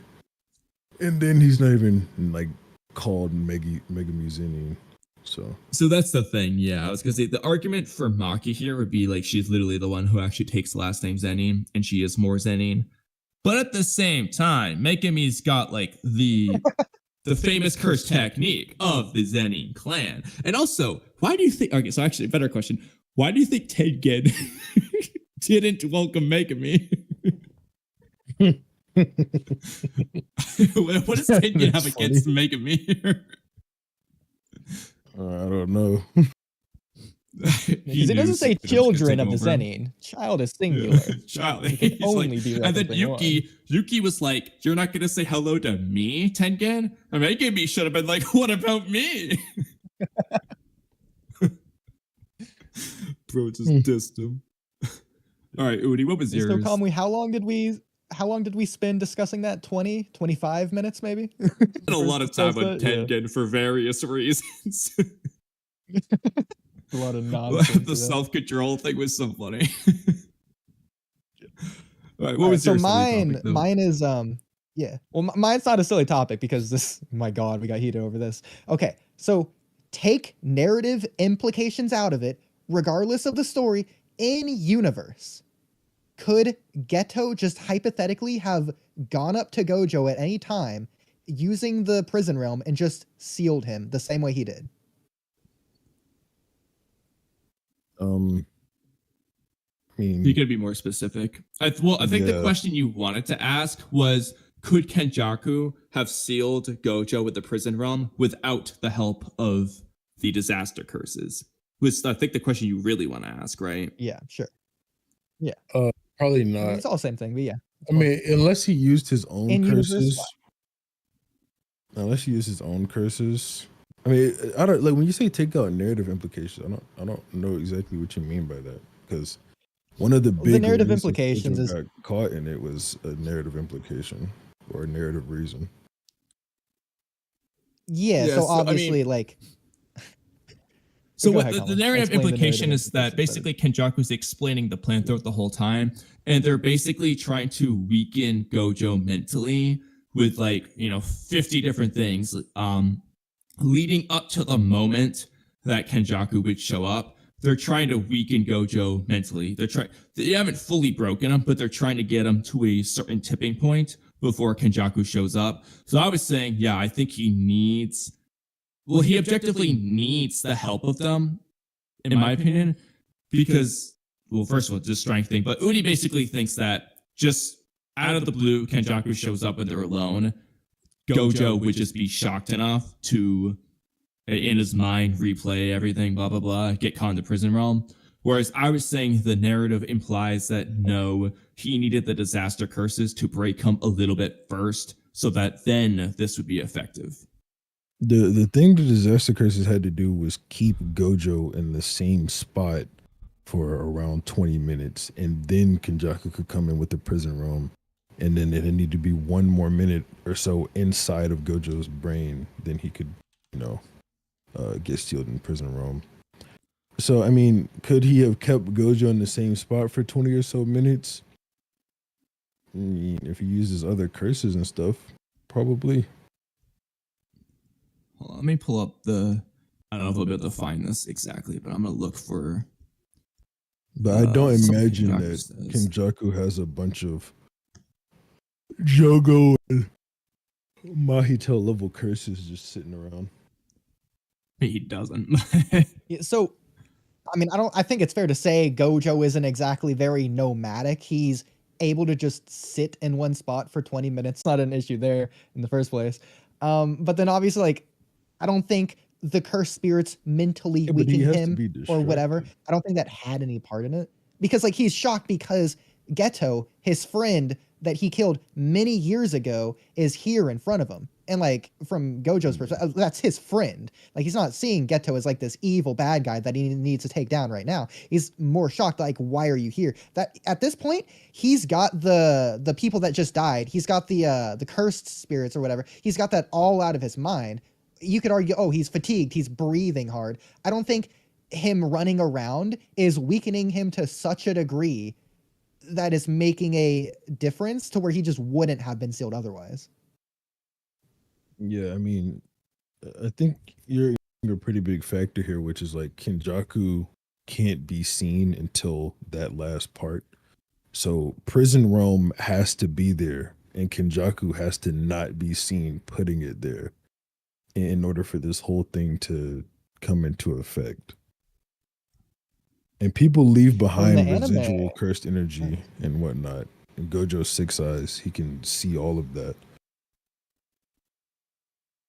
The anime Yeah, honestly so- probably doesn't hold on, do it hold very on. much justice because it's like he just walks up and just places it down and it's like stand still for 60 seconds and then Gojo just does. Well, that's probably inside putting his it it's on it. inside his head or whatever. But I mean, yeah, I don't doubt that Kenjaku showing up would shock Gojo no matter what. It's the beginning part that's the issue as to whether or Yeah, not because he he, gets he needs the 20 minutes. And then, I mean, he was, regardless of whether you like it, Oodie, I've pulled it up here. Like, he was trying to get Gojo on edge more before he showed up. There's a multitude of things he's trying to do to get this to work. Again, you that's have to- fine. It's making it more likely. I agree. And in the narrative, I think he should have done that to make his plan just go through with a better percent chance of success. That's fine. My question is, did that percent of chance success increase actually make a difference? Would it have worked otherwise, or would it just not have?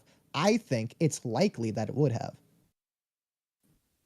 Well, I mean, are you ignoring the 20 minutes part? Because Kenjaku definitely doesn't have like multiple Jogo level curses on him. But To, again, he like- can get around that anyway. Just Gojo sits down to eat a meal that takes 20 minutes.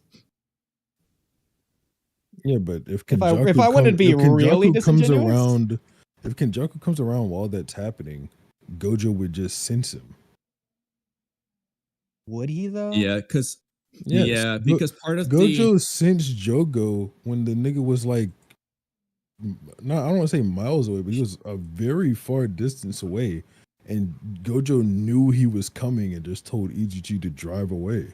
he could also sense that's the difference Toji, though. even though he doesn't have cursed energy because the 6 eye sensing was so good. That's also why throughout season 1, Geto consistently says, I can't get any closer. I can't have them sense me.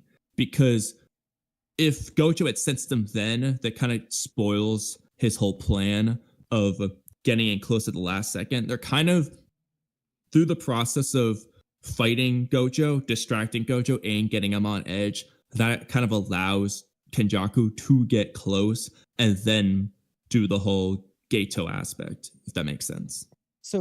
So Jogo's going after him, and Jogo thinks going in the fight that he's going to win. He's not trying to suppress any aura or whatever that he's emitting out. In Kenjaku's case, Yeah, so but how does a 20-minute thing work? help? Suppressing it won't help.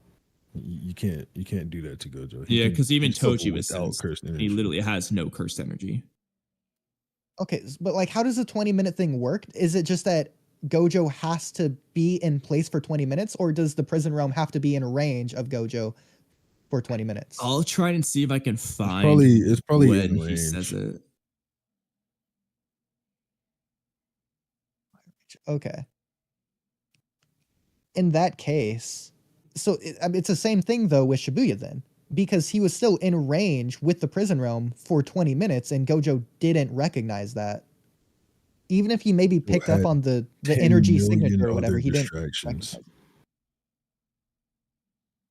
Like there's a whole group of curses down there, transfigured humans and normal humans.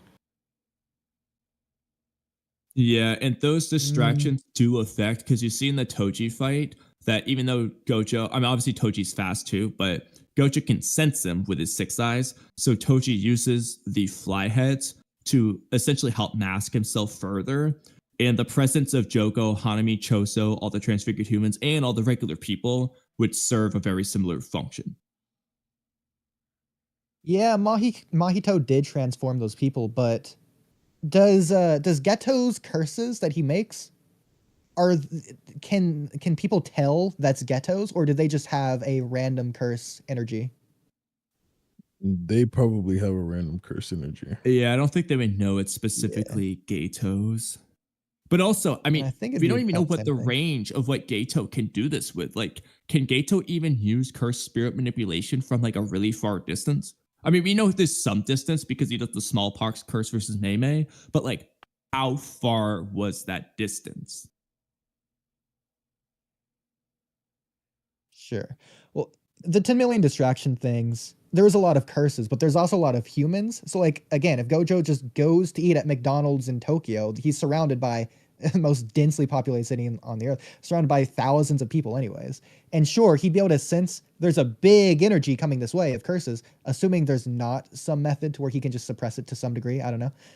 There isn't. Assuming, At least uh, not a way that could hide it from Gojo. yeah, I agree. There's 10 million distractions or whatever. I hate to use another series, but like it didn't stop Naruto. He's fighting in the war. He still sensed specifically Minato's chakra coming. I don't know if it's different between Naruto and JJK in terms of the sensing thing. So I Yeah. can't really use that, but yeah. I mean, just 100% it is. I mean, like Naruto's sensory is. It's hard to say how Gojo's sensing is based because it's not based solely on cursed energy. It seems like he can kind of just feel the presence of people. Yeah, it's kind of not fully explained, to be honest. But I mean, even if he didn't pick up on Geto, I guess Kenjaku's energy for like 20 minutes. I mean, that's 20 minutes. Like, Yeah, but a Kenjaku long wasn't time around. to not pick up on someone's energy. He had to be It- within range, though. With the prison No, realm. no, Prison Realm had to be in range. Kenjaku didn't have to be in range. Yeah, he was waiting Okay, until the then, last moment to get in range. but then that's not a problem. He can just have prison realm be in range. A casual setting than he is when he's dealing with, 30 different problems. Yeah, Why does the prison realm have cursed energy? It would because it's a cursed object, but to answer your question of why, it's the same reason that Toji using the fly heads made it harder to sense Toji. yeah. There's just a I don't million know. different things going on. There's And these its different relative curses. amount of There's its the relative different amount of curses, cursed different energy is transfigured likely way humans, less than different Jogo. cursed spirits, different normal humans. Like there's a lot going on, and then Prison Realm is some random spot in here. I'll also mention Gojo.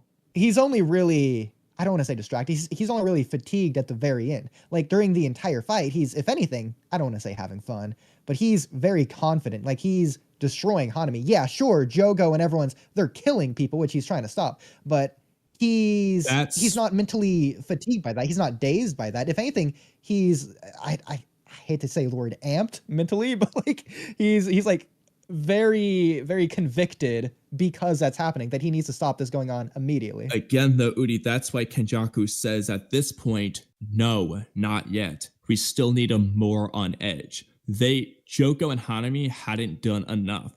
I know. That's what Joko's like, what? It hasn't But been that's long what I'm enough? saying. And Kenjaku is kind of answering the question off screen. Like, no, it's not enough yet. But that's what I'm saying.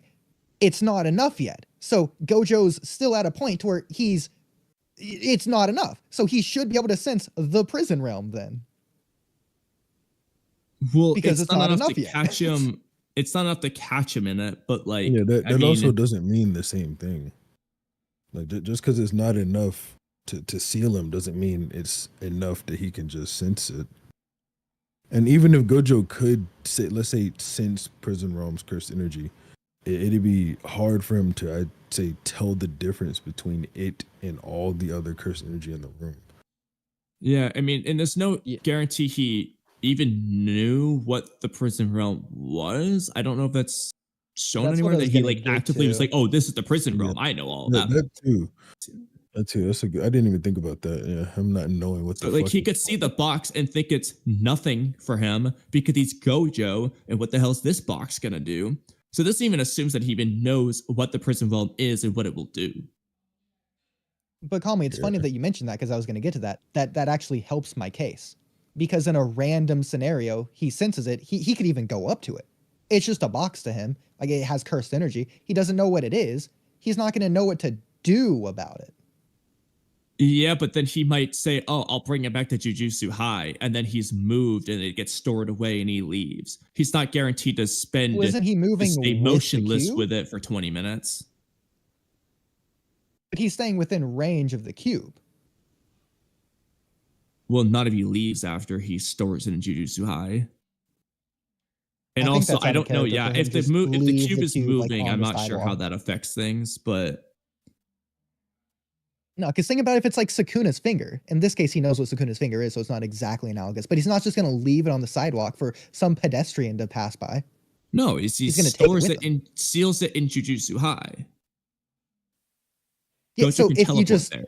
place it on the sidewalk, Gojo picks it up 20 minutes away from Jujutsu High. He walks 20 He can minutes there and then gets teleport sealed there, at Jujutsu Oodie. High. He can Gojo teleport there. teleports. That is a good point. Okay. So he's not going to take 20 minutes to Yeah, get there. it's like there's too much that goes into the plan to assume that Kenjaku could just do this on a random Tuesday. Yeah. Only thing I'll say on teleport thing is he just doesn't do it often. So it's somewhat out of character for No, him. he just- does it pretty decent. I just mean, to no, he doesn't do it do that 24/7, but he does it a definitively. decent amount. Yeah, like we see him walking around all the time. So I think it's fair to say. He's not fighting curses all the Mm. time. Yeah, so just When like in Gojo a casual setting. Yeah, but when Gojo feels like a remote need to move, I mean, even then though, like I don't think there's probably like I don't think Gojo can teleport to a place he's never been. So if they're going to a submission, but just say to not Jujutsu High School, Sukuna High School, and he's never been there before, yeah, he probably can't teleport there, so he'll drive there using the GPS and whatnot. But if it's a place, whatever his rules are, Jujutsu High he clearly can teleport to. We don't even know. I don't feel like we ever see him optionally choose to not teleport. And I feel like it would be reasonably in character from just teleport back. Well, I'm sure it takes something out of him to do that compared to normal. So it's in my understanding, it's almost like running errands. So it really just depends on how important this priority is to I mean, Gojo. yeah, but like especially if he doesn't know what it is. hypothetically, Which in this case, it depends on how much cursed energy the prison realm has, assuming he doesn't know what it is. Like if it's low on his priority list, he'll just go do something else, and then whenever he gets back to Jujutsu High, he'll just leave it stored there. If it has high cursed energy, that's something that's just going to be bumped up higher on his list to where he'll just go do that sooner. Yeah, but it could also be the fact But, like, that for it's example- foreign, like completely foreign, and if it strikes his interest enough, he might wonder about like, will it attract her spirits? I mean, we don't know what he would do. We can't guarantee this, but this kind of goes into it might be possible. Basically, there's a shred of possibility that Kenjaku could like, let's just give him 1% that this could all work, but it's like relying on so many assumptions to the point that it's like, oh, of course you wouldn't do this. Like it That's just the it's thing. See, but way- I'm building. That's kind of what I was trying to get at. Like Yeah. the way the plan is structured, it's just too much to assume that he could ever do it just randomly. like what it I'm- might what I'm doing is theoretically I'm be not possible, building but its the likeliness is possibility. probably very, very low. The fact that I have this stance, I think, is enough to assume the possibility exists. I'm building the No. scenario for plausibility. So when No, you're because you have a doing lot of your errands, like stances when that you're are impossible. Do you think hidden inventory wasn't a flashback? That doesn't ad mean it was hominem. possible. Like in this case, it does. You can't use some other case No. where it isn't the case to say it's not always the case, because I'm saying in this case, it I is. mean, if you take Regardless the if it is, stance, always if you or not. take the stance that square circles exist, it doesn't make it possible that they exist. Definitionally or analytically, they don't exist.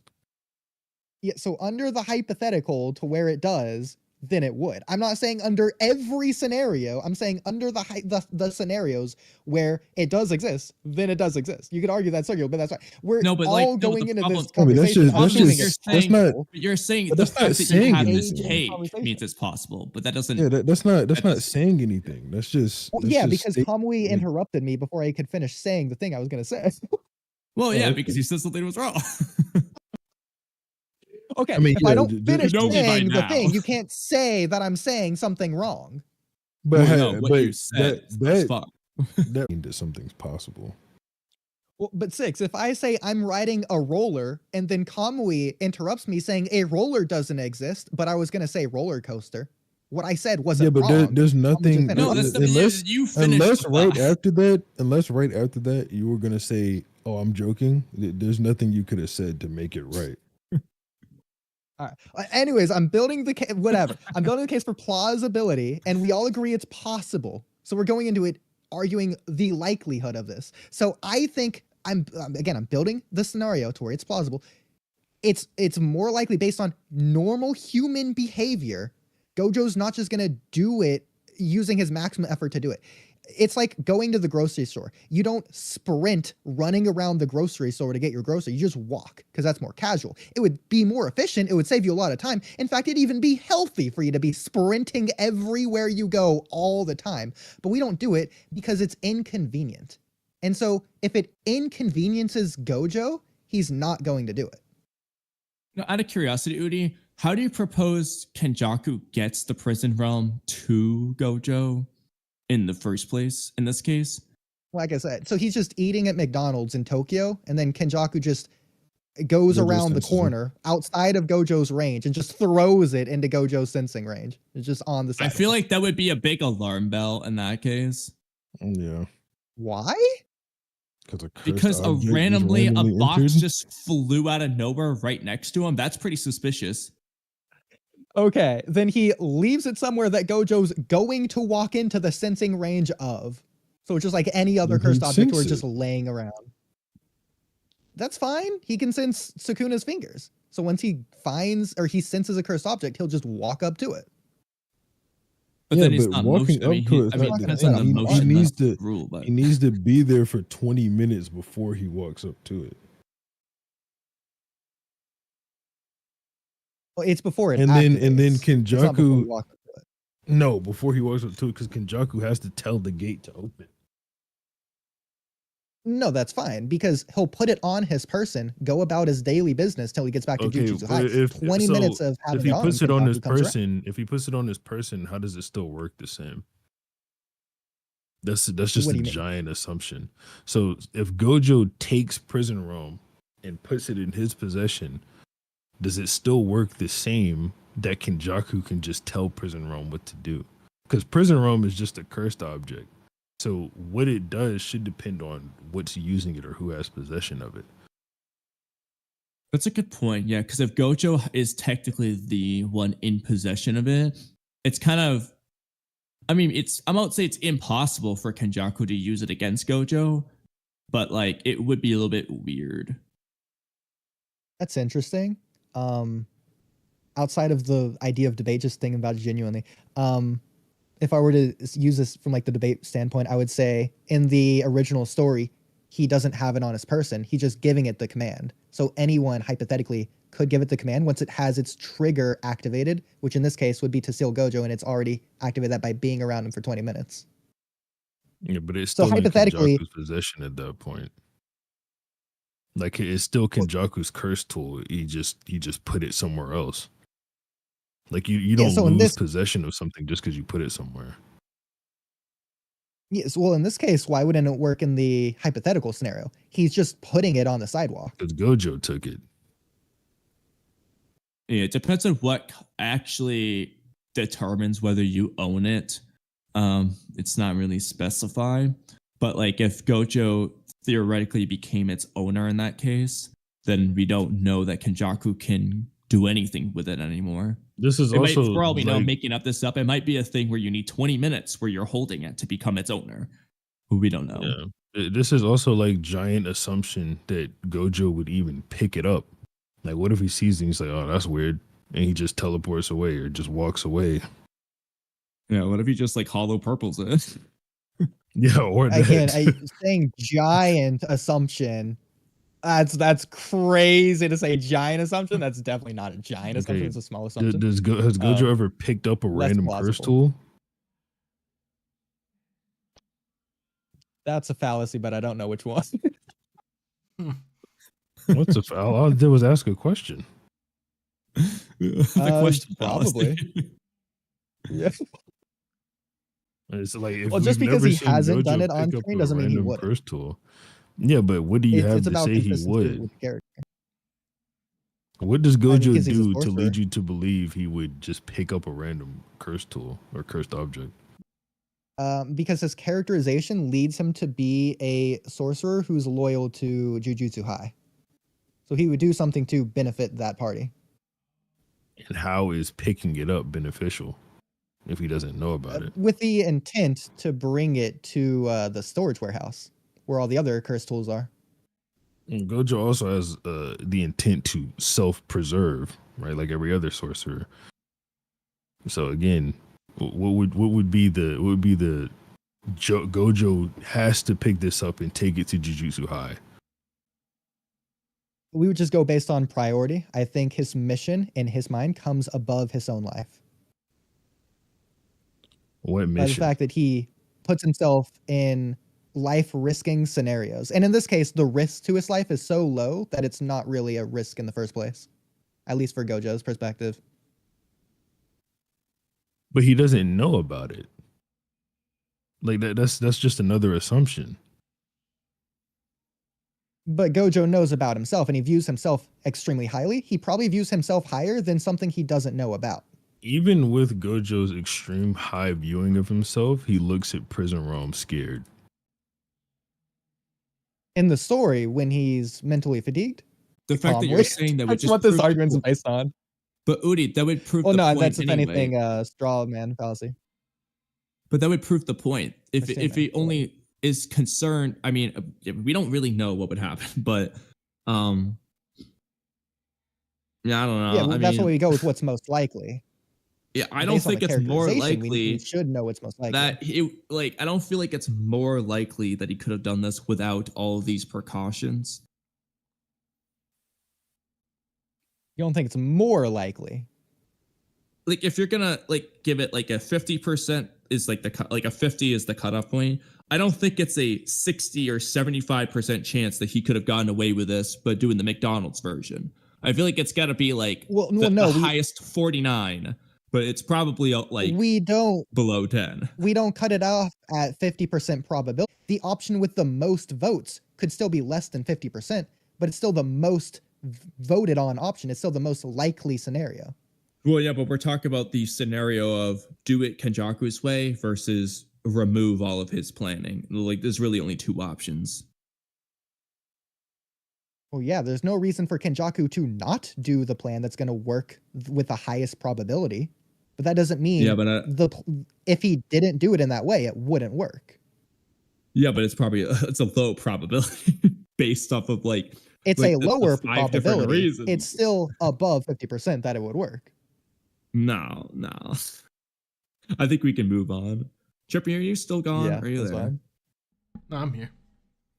Trippy, what do you think? Yeah, Wait Trippy, a why am I minute. right? I just peeped. So Gojo looks at prison realm and then he starts trying to run away from it. Yeah, and then that's when and that's when Geto up. comes up, or Kenjaku. Yeah, so So for he all we know, that wouldn't he would pick just it do up? that. Like if Kenjaku just threw it, he might just like run away. Well, that would be taking Gojo I didn't out even of think character about in a that, bro. normal And situation. Gojo's six size. If he looks at the prison room, he's gonna be able to tell what the fuck it is, and then he's just gonna leave. Is that? Or pick Well, it up. actually, yeah, he might not know. He might not know it's called prison realm, but he probably have a decent understanding of it because he can.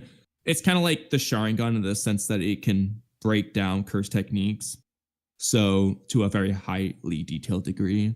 So he gets a very good understanding of things. Yeah. Yeah, that's why you could figure out Bagman's Bagman's technique without it ever being told to him. That's why you can figure out how to use fucking purple as soon as he gets red. Fucking he can see Yuji's potential. He can see everyone's potential. And that's why he looks at prison realm and starts trying to run away instead of trying to destroy it. Okay, that's interesting. Yeah, well, I think that wraps it up then. There you Oh yeah. Oodie, do you want to do any more JJK topics? Or I don't know how many more we had. Oh, actually, real quick. Is Tengen male or female? Oh my Dude. I want to. Have you seen the one drawing Gege did in one of the It's a volume extra where it shows one of Tengen's old bodies, and they're actually a female. Oh no, actually, can you send that for us? Yeah. Hold on, I'll find it. Tengen 'Cause- original form. At least Here for it me, I know that they refer to him as a he multiple times, but I swear I've Yeah. seen places where he's referred to as a she. There's Tengen's also the fact that referred the to Star as Class he. Vessel's always been a girl, but Yeah, see that's what I was about to say. Tengen's referred to as a he multiple times, but then Yuki and Riko are like our most recent star plasma vessels. So, and then you have this right here. I sent it in chat. That's Tengen's, or at least one of the bodies Tengen had inhabited before. And so it seems like okay, maybe Tengen wants women because they were a woman before. yeah, it could be a thing that's what makes it compatible. The fact that it is a woman like he was or she was, but I also swear I don't know where I thought in the manga Tengen's referred to as a she somewhere, but I don't know for sure. Oh, right here. Tengen says gender no longer matters to me, but technically speaking, I'd be a granny. Wait, when? Okay, there we go. I need to find out where this panel's from. This is just randomly on So- Google. Interesting. That's weird. I wonder if that's a translation that we didn't read, Kamui, if that's later in the manga. I can't remember. I feel it's something I swore it was referred to somewhere. I just didn't remember where. If Six 'Cause I can know we figure it definitely out. didn't read that. Gender no look longer. it up. Bro, it looks like That he's got must a. be- No. Hold on. That must Hold be up. when they I don't even meet say what it is. I'm just Tengen. looking up. Hold on. That's gotta be like when they meet Tengen, like early on, from the look of that. So, what's that like 140? 145. 45. Bro, you know what Tengen looks like here? It looks like one of these people from Spy Kids. Yeah, Tengen's fucking hideous. Yeah. Yo, he's referred to as a thumb. The No, thumb. he's literally called that. That they literally call him that. What Yes, the heck so I is guess that? anytime like Itadori calls him this guy or anytime he's referred to as a he, it's either someone that doesn't know or someone dumb like Itadori, or it's just like the Japanese phrasing for this guy, like koitsu or whatever. I'm trying to figure out when they do this Oh, though, yeah, got it. because I'm looking at the Yeah, chapter. I think I got tricked. Let me see. because I don't I see don't that see art. either. That's crazy. So maybe he just is only referred to as a he. Hmm. Because yeah, Alright. it's weird. I've seen that before. I don't know. We can switch over to Naruto though. I gotta use the bathroom, so I'm gonna go away for a minute. Go ahead, and I have one more JJK thing because I keep finding them. I had this in topics for a while ago. If y'all want to view this, people just talking. I thought it was an interesting conversation. Wanted to get y'all's take on it. So, talk comment that he's replying to. I got Yuta versus Toji vid in the works because some people still asking for it. Just want to know what people think. Someone says Yuta fucks Toji 6 ways to Sunday. Shout out 6. You probably current Yuta. Already got the time. Actually, Toji is stated to be equal to Teen Gojo, who is stated to be the strongest, and this takes place after Volume 0, and Yuta didn't get any stronger. I don't know if that's true, but hey, maybe y'all will know. Honestly, any Toji sauce went out the window when Yuta damaged forearm Heian Sukuna. Or Toji can tank Love Beam because he tanked, quote-unquote, Red. And yeah, there you go. So what do you guys think about that? There's a whole bunch of disingenuous shit in this. I mean, yeah, Yuta damaged Sukuna. Sukuna's not fucking trying against him. He's also Oh in yeah, his plus this is domain a weekend with Sukuna things. after the Gojo. Yeah, it's weakened Sukuna. Yuta is only able to do it because of And- Gojo. So yeah. He's Gojo in his gave him domain. the opportunity. That amplifies the potency of curse techniques. I mean, yeah. I don't know if I got your answer or not. You don't have to answer if you don't want to, but is Gojo immune to Genjutsu? Maybe would that certain work? forms of it, because he runs reverse curse technique on his brain all the time, so it's like constantly fresh. So like I don't think he'd be immune to something like Tsukuyomi, because Tsukuyomi activates so quickly. But other forms, yeah, probably. All right. Something I wrote down a week ago. Me and Kamui were talking about it. Toji versus Kenjaku. Again, I haven't read the manga, so Yeah, I wanted don't to know ask the that one Maki too. statement. But Kenjaku seems obviously narratively superior. I don't know if that's necessarily true though, and that doesn't mean anything power scaling wise. But what do you think? Yeah, I got Toji. I mean, like Yeah. Yuta, the way Yuta. Wait, you said you haven't read the manga, right? I actually been reading it with you know what? Yeah, we've Okay. been reading it on Quick stream. quick divergent here. So me and Kam, we've done 5 streams this week reading it. Within 19 hours, Kamui and I finished reading 20 chapters. That's an Jeez. average of 57 minutes per chapter.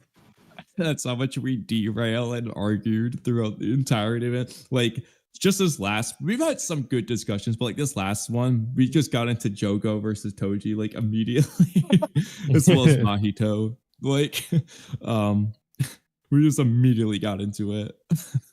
Bro, it's literally stated people inside Jogo's domain expansion burn to a crisp. But I could answer the Kenjaku versus Toji, but part of my reasoning has to do with something I'm guessing you haven't seen yet, and it's kind of like a big Probably, but moment. So I don't really want to spoil you on it. I mean, it's up to you, Oodie. that's Like, fine. I'll I'm gonna deafen. try to get I'll him just to deafen. catch Y'all up, go but I don't ahead. think Oodie cares. But Yeah, I'll deafen. Y'all go ahead. Okay. So the way Yuta dealt with Kenjaku and how he said Maki basically could have did the same thing. The worry was where all the curses came out afterwards.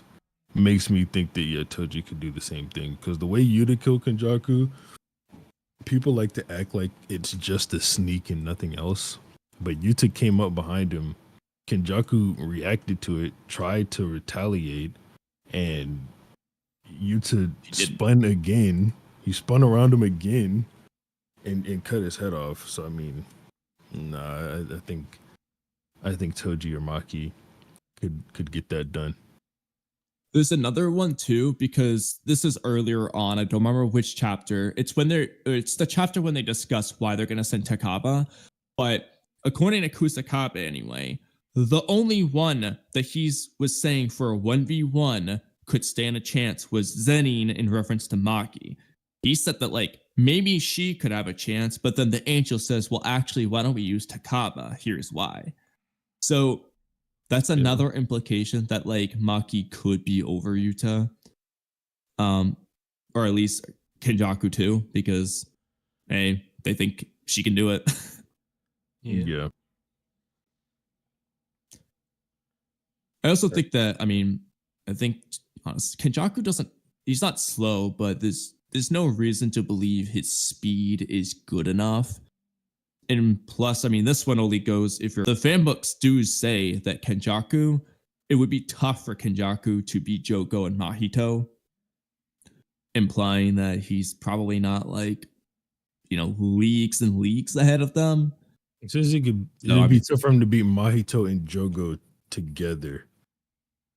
Was it? Well, I have to reread the exact statement if it was saying them necessarily. It says together or not, it's like if the question is if he could take them over using curse spirit manipulation, and Gege answers like, yeah, if it was Jogo or Mahito alone, yeah, but if it was Jogo and Mahito, it might be a little bit bothersome. Oh, okay. I thought it was just saying the Dagon and Hanami were not a problem, but those two would be. But if it's them together, okay. Yeah. Yeah, I mean, I still think Toji can do it. Because Yeah. even then, Yeah, though, like 100%. you factor in a lot of Kenjaku's stuff, his domain essentially is largely pointless to use a domain on Toji unless he goes out of his way to consent. But even then, all they're gonna get is the stat boost, the sure hit. The only one that would apply is Sukuna so far because it specifically attacks inanimate objects. But every other one doesn't do that, so we wouldn't assume Kenjaku's is the same as Sukuna's. It could be, but even when we look at what happened with Yuki, it's not like everything was crushed. It was only Yuki that was crushed. So that kind of implies it only attacks things with cursed energy, which means Toji Yeah. just be immune to it anyway. So we can throw domain expansion out of the window, or Kenjaku would just waste a curse technique for like 5 minutes or whatever by doing it. Oh, actually, that, ignoring this, I wanted to do these topics. Okay. So we never get a full, I have my answers for these, but we never get a full explanation of what exactly Kenjaku's domain does. Likewise, we never see Yuki's domain expansion, and whether or not Geto had a domain expansion, I want to talk about what it could theoretically be. So starting with Oodie probably still wants to stay deafened for this. Starting with Kenjaku's domain, how do you think it works? But it's based on what he says to Yuki, it's probably that whatever technique he copied, use whichever one he wants. Yeah, I think it's basically the same as Yuta. I think Gato's would be similar to it. Basically the same as Yuta's, to where in Kenjaku's case, he chooses one of the curse techniques of the bodies he's inhabited, however many he can use, applies that to the sure hit, but then he can continue to use, for example, he could use Gato's curse spirit manipulation with anti-gravity as the sure hit, much like how you. For Gato, I feel like his would also be similar, except it would be the curse spirits. So like he could choose, let's just say Mahito's technique as the sure hit, but then proceed to use Jogo in the domain itself, which would be absolutely insane if that's how it works. But that's how I imagine it would work. Yeah, I don't know. Maybe it's really hard busted to domain, though. imagine.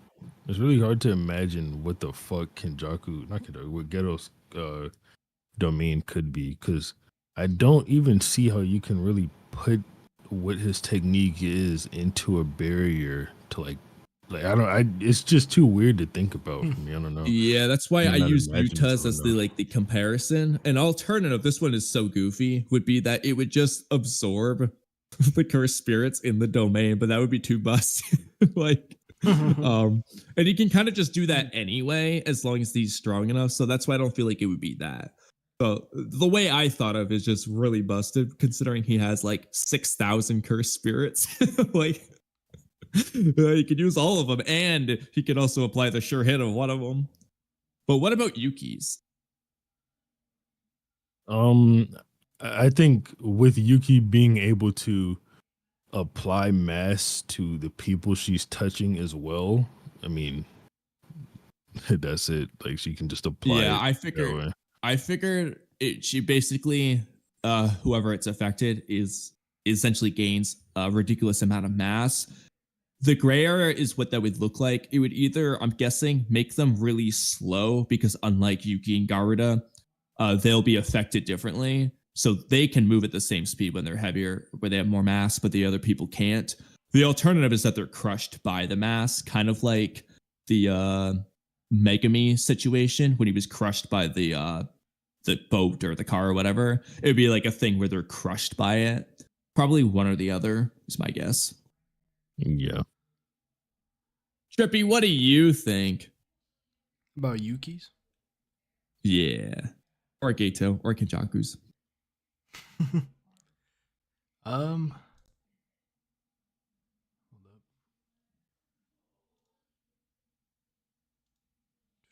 Hang on, I think. Oh no, never mind. I thought the stream went down for a second. My Wi-Fi is acting really bad right now.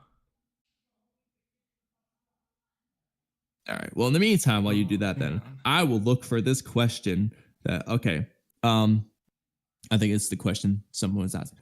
What do you guys think of Team 7 from part 1 in the Shibuya incident? Could they kill the disaster curses and free Gojo?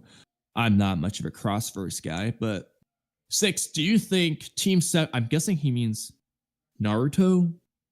He could mean Boruto, but how do you think they would do in Shibuya? From what point? Part 1. So let's just say Sasuke retrieval arc, I guess. Oh shit. Yeah, they could free Gojo pretty easy. Okay. Boruto's team would definitely do it then because they're even stronger. Yeah. There's so many chats I looked over. A lot of people